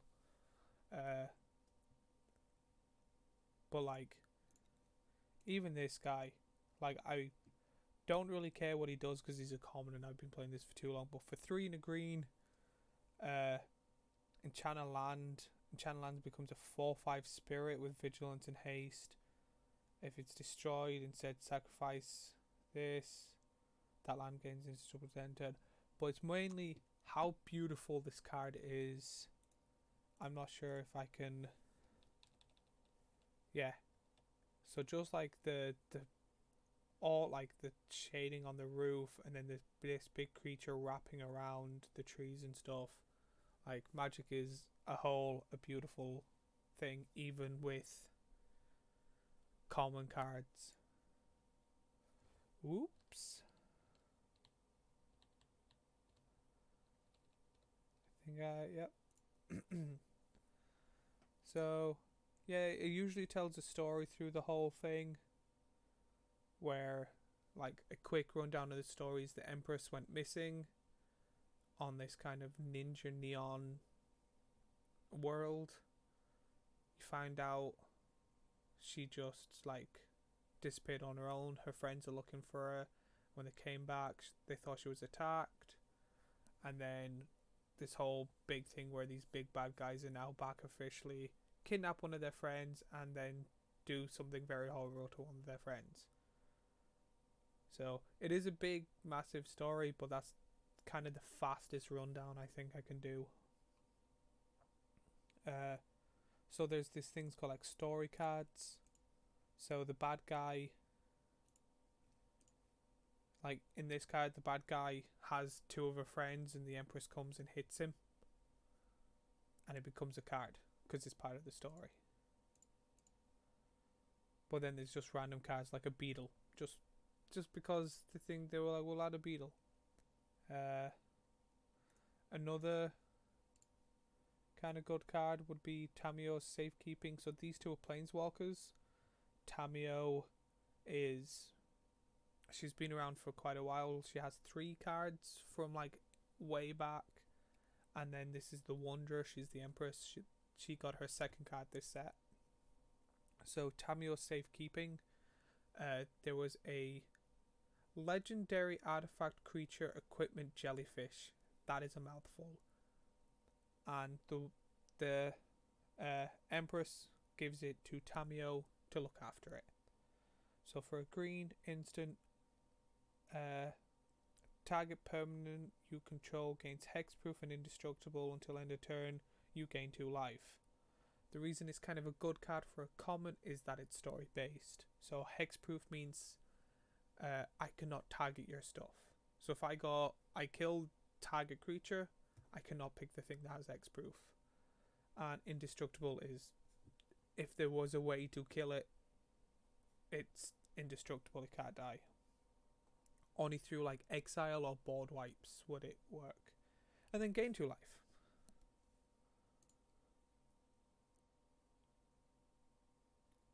There's not really other cards. There's Snake Ninjas, Humans, Moonfolk, weapons, because it's all like ninjas. You get cute little doggos that just enter the battlefield and draw you a card. You get raccoon dogs. This is one of the good common cards. Tamio's Completion. For 3 in a blue, you get an enchantment order with flash. Equipped artifact creature or planeswalker when enters battlefield, tap it. It doesn't. If it's equipment, unattach it. Enchant permanent loses all abilities and doesn't untap during its controller's untap step. So yeah, there's, like, and then we get to where they do all the 2 colors, 3 colors, and this is Tamio. So Tamio is a planeswalker. For 2, a green, a Phyrexian Simic or a blue, you get Tamiyo's Completed Sage. She starts on 5 loyalty, is a legendary planeswalker with complete. So complete means you can pay 2 life instead of paying the green or the blue, but it comes in with 2 less loyalty. So its +1 is tap up to 1 target artifact or creature. It doesn't untap during its controller's untap stage. Exile target non-land permanent with card with conversion mana X from your graveyard. Create a token copy of that card, or you get to -7. Create Tamiyo's Notebook, a legendary colorless artifact token with spells you cast cost 2 less, and then you can also tap it to draw a card. So she's a planeswalker. Planeswalkers were supposed to not be able to be turned into Phyrexians, which are evil, kind of. So conversion mana is this at the top, where it says the 2, the green. It's kind of the total. So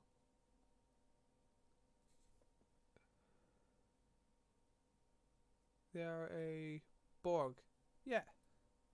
So she gets turned Phyrexian, and Wizards of the Coast, the company that made Magic, have a written language called Phyrexian, and they turn this card into Phyrexian, and this is like the third of the 3 number 1 cards I want. This is the third.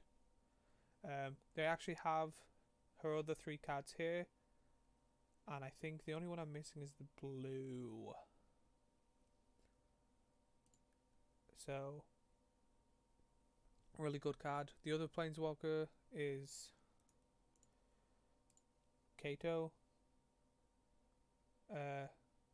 Sinziku. Not even gonna. A legendary planeswalker that starts on 3 loyalty. It's 1 in Dimir or blue or black. At the beginning of your end step, if it ended the battlefield this turn, it phases out. For phasing means it like disappears until the end of your next turn or the start of your next turn, and then it re-enters on its own. So draw a card, then discard a card unless you've attacked this turn. -2, create a 1/1 ninja creature token. This creature can't be blocked. And then -7 is you get an emblem whenever a creature deals combat damage to a player. Search your library for a blue or black creature card and put it on the battlefield, then shuffle. His ult is very good. Also, you can't really see, you can kind of see, he has a very cute raccoon, which is a spark, planeswalker spark spirit that went into a machine he made, and that's how he got his spark.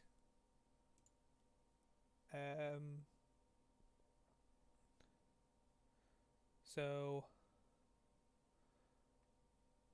other cards would be Spirit Sister's Call, which is an enchantment, so it stays on the field. For 3, a white and a black. At the beginning of your end step, choose tag a permanent card from your graveyard. You may sacrifice a permanent that shares a card type with the chosen card, then return it. If you do return the chosen card from your graveyard to the battlefield, and again, if this permanent leaves the battlefield, exile instead of putting it anywhere else. The fact that it says putting it anywhere else means it, I think that permanently kills your commander if you do it that way. Other cards I'm excited for is, I'm not really excited for majority of the dual creatures, except for Hinata Dawn Crown. I do wish it was green, red, white, or green, blue, red instead of blue, red, white, mainly because I think it would go amazing in Anima. But it's a 4/4 legendary creature Kirin Spirit with flying and trample. Spells you cast cost 1 less for each target. Sorry. And then spells your opponents cast cost 1 more to cast per target. So anything that's an X spell, so if it's like do 1 damage to X amount of creatures, it costs 1 less for each creature you target. You get really cute flying turtles, and the rest are just kinda meh and generically there. This card is fun. So it's called Mirror Box. It's an artifact for 3. It's rare. The legendary rule doesn't apply, which means if you have a legendary creature and you copy it, you can only have 1. Where the legendary rule doesn't apply anymore means you can have both on the field. For each legendary creature you control gets +1/+1. For each non-token creature you control gets +1/+1 for each other creature you control with the same name. Now, that's mainly for the standard, the main Magic players.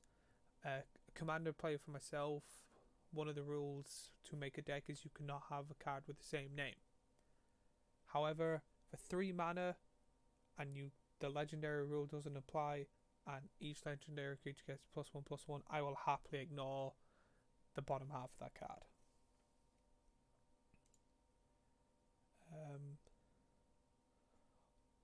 The other cards have just been I've seen people say the Tao Xing Guidebot is kind of good. When it enters the battlefield, put a 1/1 counter on target creature you control, and then tap 4, draw a card. This ability costs 1 less for each activate. Tap 4 and it. Draw a card. This ability costs 1 less to activate for each modified creature you control. Eventually, if you have a deck that kind of runs the way you want to with modified creatures, it'll be tap, draw a card, which there are uncommon cards that you see kind of a lot of play. One would be, I can't remember his real name, but most people call him Sad Robot, where when you play him you get a land, and when he dies you get a draw a card. So I see this might get a bit of play.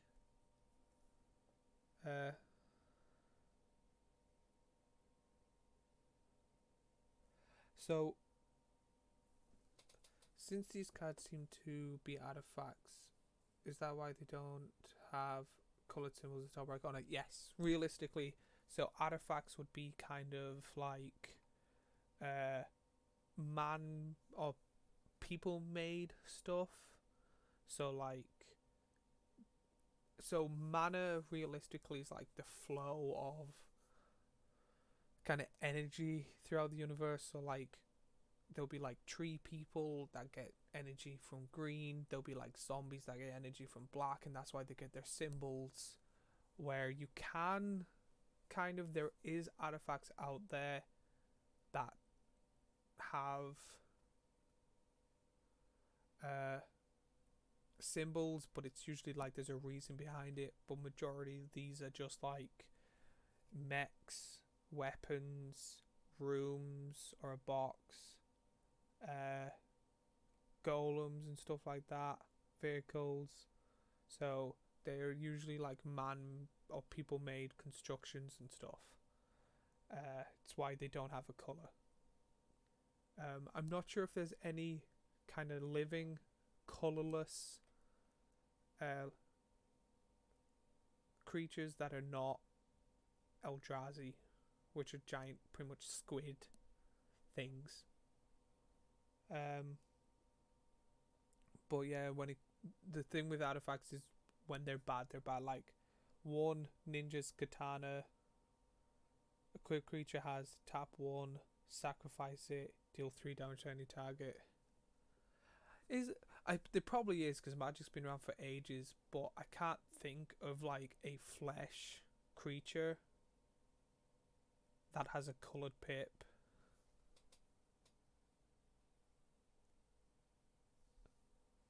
Oh yeah, no, I understand. Like, but it's one of those things where it's that you'll never see it in play unless it's in a draft, like ever. This actually, you might not know this, Virgil. This blue spirit is the thing in the raccoon. So he sends the robot here actually turns into the raccoon.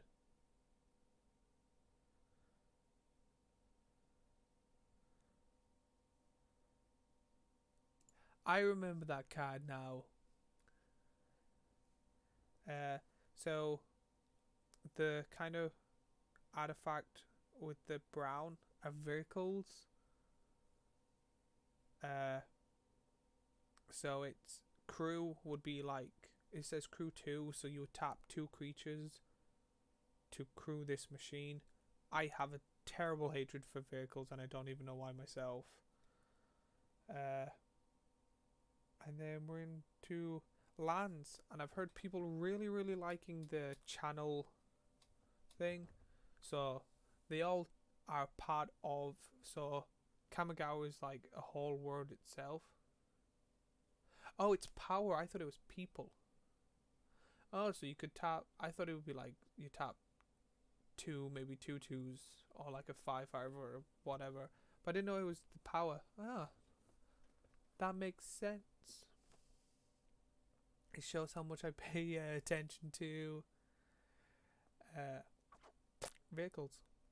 So the top row are actually like, so Kamigawa currently has different groups of people like all trying to not fight against each other, but they have their own way of living and they kind of want to keep it that way, so they're just separated. So these are kind of like the main buildings. So like the moon folk have been living in the soaring sky. You might have seen people on cards that were like red armor. They're more into their machines and stuff, live on the red card. The white, where the Empress lives and all of that, living here on the white card. And then like the main city is the green one, and then all the rats and like black ninjas, I assume, or the domain ninjas have been living in the abandoned mire, which isn't really abandoned. But they added a new thing called channel. So they all tap for the colour they are known for, and then you can tap whatever the colour is, and then amount of mana. So for white will be 2, blue will be 3, black will be 3, red will be 3, green will be 1. You discard it, and then you get to do an ability of a card, and it costs 1 less for each legendary creature you control. So realistically, these go really good in a deck that has quite a few legendary creatures. So you just get to tap the colour to do the abilities. So the white one is, it deals 4 damage to target attacking or blocking creature. The blue one is you get to return an artifact, creature, enchantment, or planeswalker to its owner's hand. The black one is mill 3 cards, return a creature or planeswalker card from your graveyard to your hand. The red one is create 2 1/1 colorless spirit tokens. They gain haste until end of turn. And then the green one is destroy target artifact to enchantment or non-basic land an opponent controls.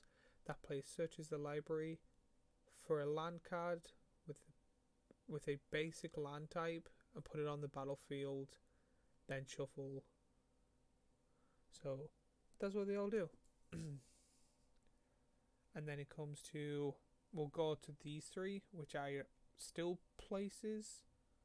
So I know that this is the courtyard of the white place. The hangar is underneath the blue city or around the blue city, called the mech hangar. And then I know that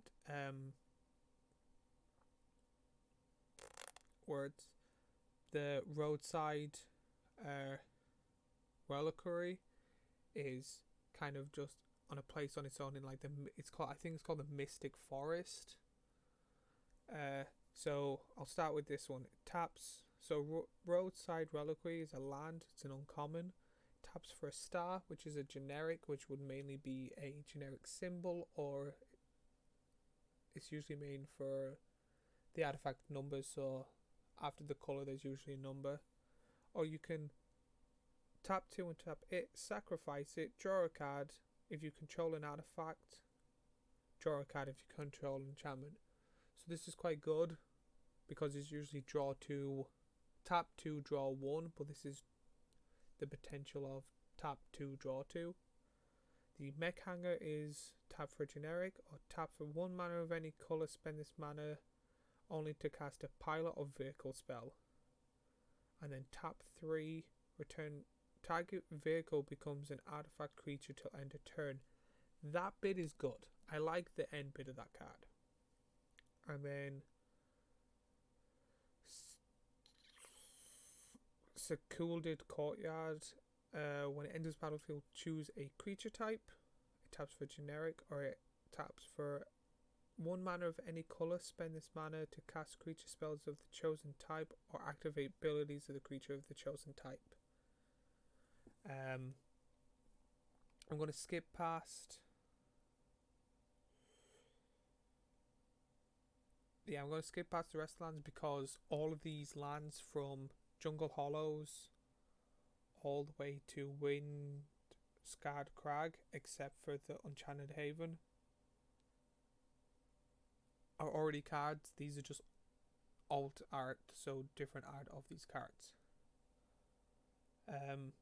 But Uncharted Haven, when it enters battlefield, tap.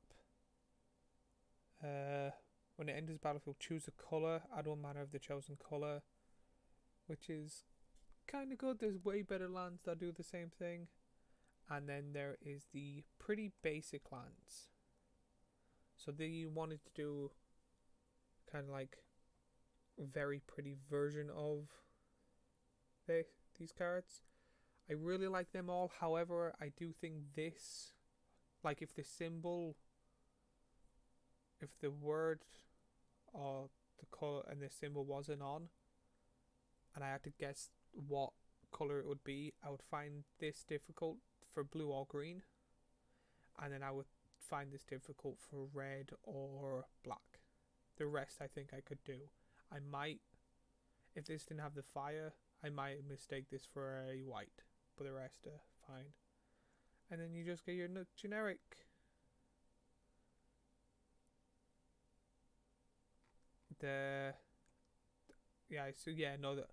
I think out of all of them, this swamp would be my favorite. You get your generic baselands, where again I think the top swamp is very nice, and I do find this forest very nice.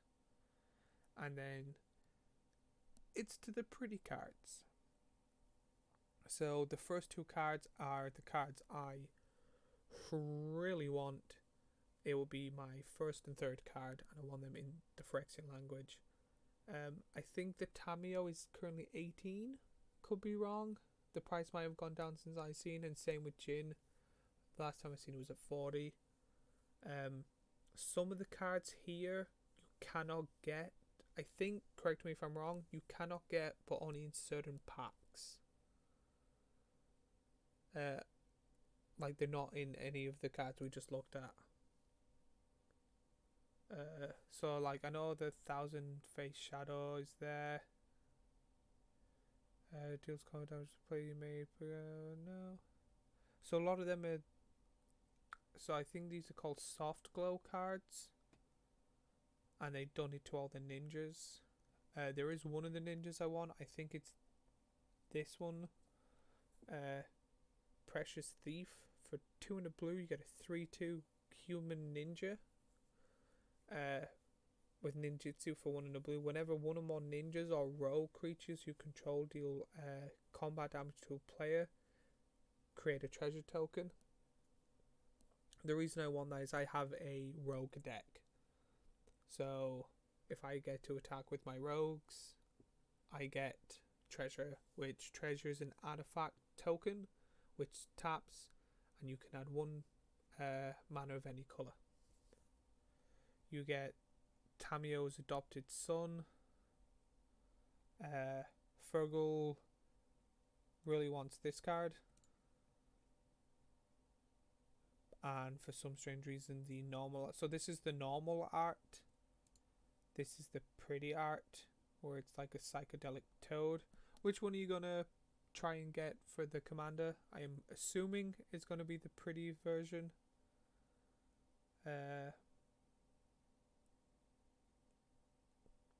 Yeah, they all seem to just be the ninjas that they put in.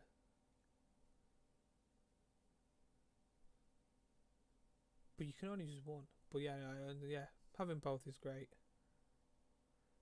Doing the same thing with me and the scroll deck. The beautiful version of the Planeswalker Keto. The pretty version of the Wanderer. That's the one I want. There is another version of it later on, which is a bit meh.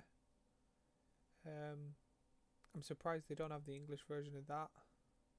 But yeah, they kind of done like an anime art of a load of these.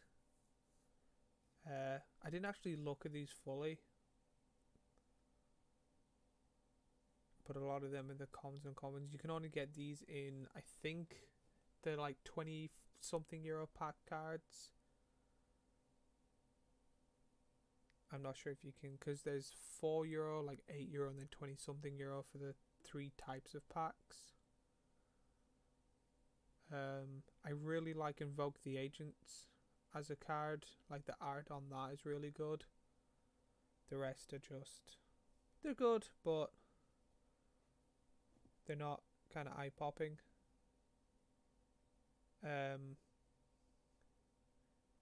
Farewell. This art is amazing, and the card is already... Oh, I did not know they were in the regular packs too. That's really good. But yeah, Farewell is a really good card. And then... Yeah, I would probably get the Pretty Line / the Pretty Farewell and the Brilliant Restoration in the beautiful version. And then we get... I do want this, but I would rather... Oh, why are you doing that? I would rather him in Phyrexian. But you get the Soft Glow, Genetaxis, Soft Glow Reality. Oh, I did not know they'd done the Reality chip. And Temshi Reality Architect, which I'm not sure. Did I go through that card? Do we see that card or do we skip it? So for 2 and a blue, you get a 2/3 rare legendary creature Moonfolk Wizard. Whenever one or more non-creature permanents are triggered, are re-entered to hand, draw a card. This ability only triggers once. Or a white and X.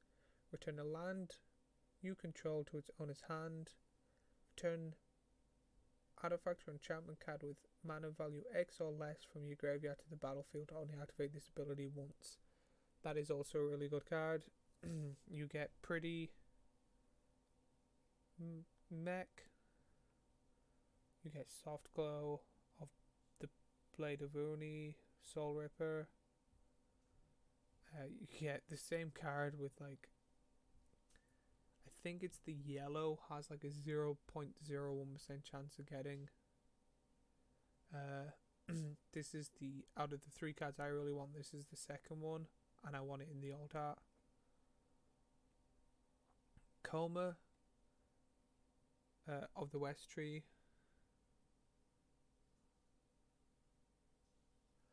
So when they announced this set, they wanted to bring back this guy, and I don't really have an answer for you realistically.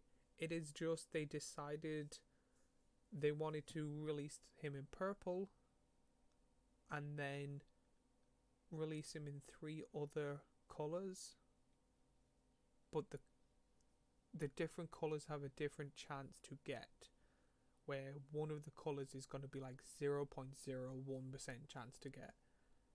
I don't know why.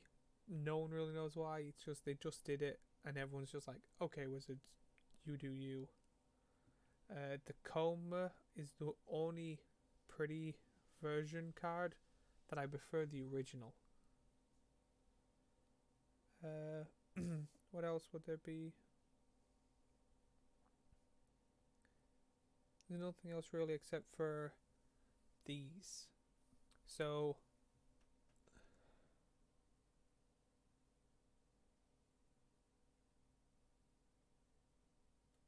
what they are? Yeah. Still don't. I don't like that they did it.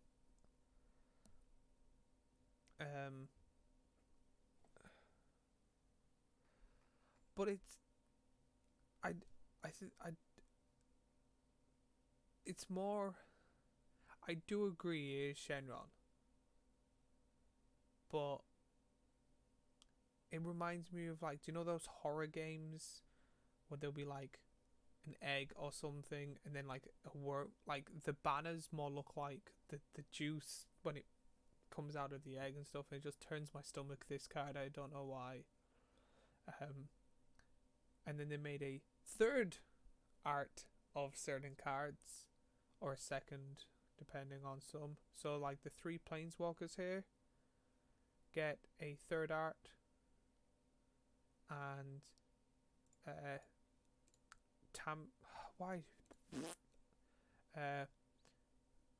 people have asked, I've seen a lot of comments why people are asking, why is Tezzeret so sexy in this art? And I've literally seen like a few TikToks where it's, because on TikTok you can pick an image to have as your background on the video, and it's just a bunch of people going like, daddy, daddy, daddy. I really don't like the Demir guy, and not a fan of the Wanderer, but the 5 dragons are so pretty, especially the green one. The green one kind of reminds me of the giant dog from the last fairy tale, the last story. I don't know the name, but these 5 dragons are absolutely beautiful. The red one does look like it has kind of like a brown and gold toilet seat on its head, but we can ignore that. The blue one is really pretty. Oh, they actually made no, I keep thinking that this guy here is this guy here, and they made a 4th one. The lands with all the channels also got a kind of full art, very pretty version of themselves. And then there's just some cards where they extend the art. So like the cards, they're really up further. So there's usually like an outline. These are borderless cards. So like at the very top of the page, there's the 5 dragons in the border, and then there is the 5 dragons borderless. So a bunch of the cards are the same, they're just they have no borders. So it's usually the cards that people will use. So there'll be a 3rd version of the card if you want Fergal.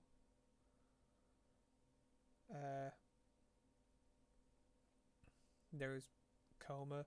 I do want the borderless Coma out the 3 more than the other 2. And a lot of these cards you've already seen or we've already skipped past. Even the lands. There's 3 versions of the lands as well now. And then some of the cards got not etched. Yeah, these are called etched version. And I don't know why they picked the uncommons, but of course they picked the cute doggo. And then Invoke Despair. Target opponent sacrifices creature if they can't lose 2 life. So this got an alt art. I don't know why. It might be no, because they already announced the buy box. So I don't know what else. So I think that's everything. I've gone through it. I really think that going like thank you. I think I've gone through everything.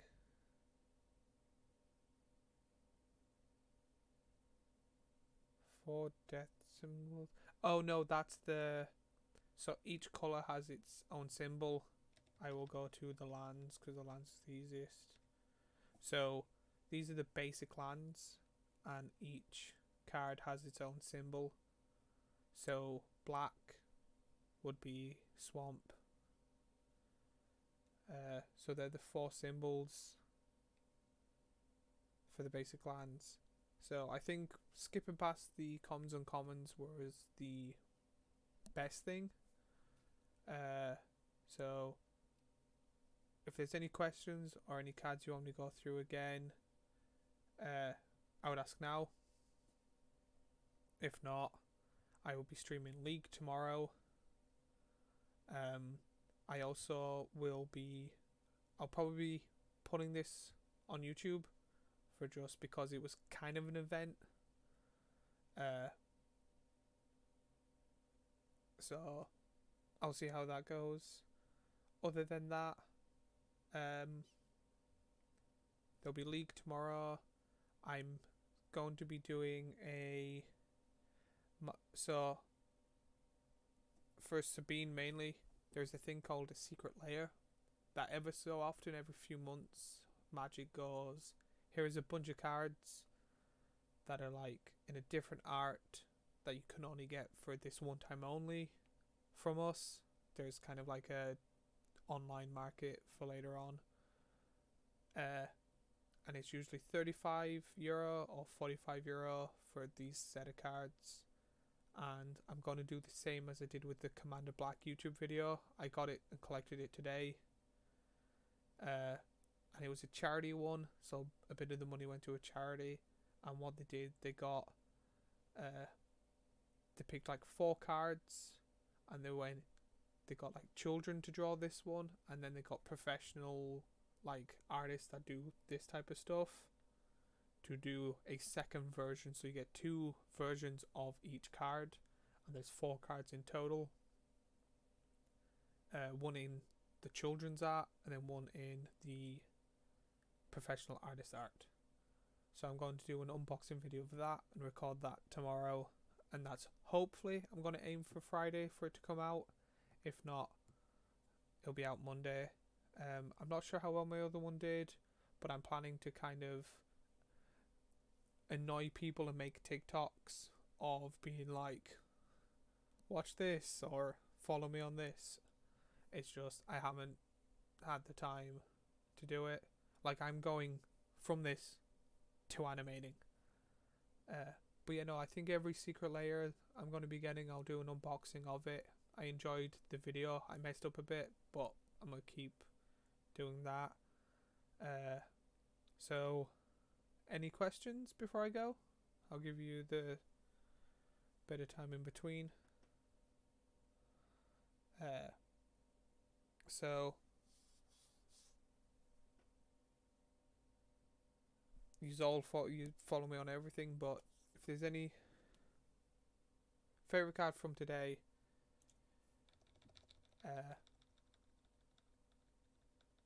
so I will so I know if I click it, so the second card here, the mouse, is Ginetaxis in a Phyrexian, because so there was a secret light that had the original 5 Phyrexians in Phyrexian. Last year they released the green one in Phyrexian, and I have that too. So I just kind of want to keep going with that. Ginetaxis is a really good card of this set, and I want him in Phyrexian. The second card I'll show you in a minute, and the third card is the card next to it, which is Tamion in Phyrexian. The second card I want is, it was roughly around here. It wasn't full art. Here it is. Explosive Singularity. for 8 and 2. It's a sorcery that costs 10, so 8 generic and 2 red. As an additional cost of this spell, you may tap a creature. If you do, it costs 1 less. So if you tap 8 creatures, the whole thing costs 2 red and deals 10 damage to any target. But I have a deck that there's other cards that tap 10 do 10 damage, and the whole point of the deck is to do the 10 damage, but copy it numerous of times and see how much damage you can do. So if I can get it cheaper, the better. So this is why that's my second card I want. But yeah, I think that's me. This will probably be going on YouTube soon. Remember to like, follow, share, and kind of let people know and stuff like that. And I will see you tomorrow at 8 for League. We're playing Ranked, so hopefully that goes well. Thank you again for both of you coming on, and I will hopefully see you tomorrow. Bye.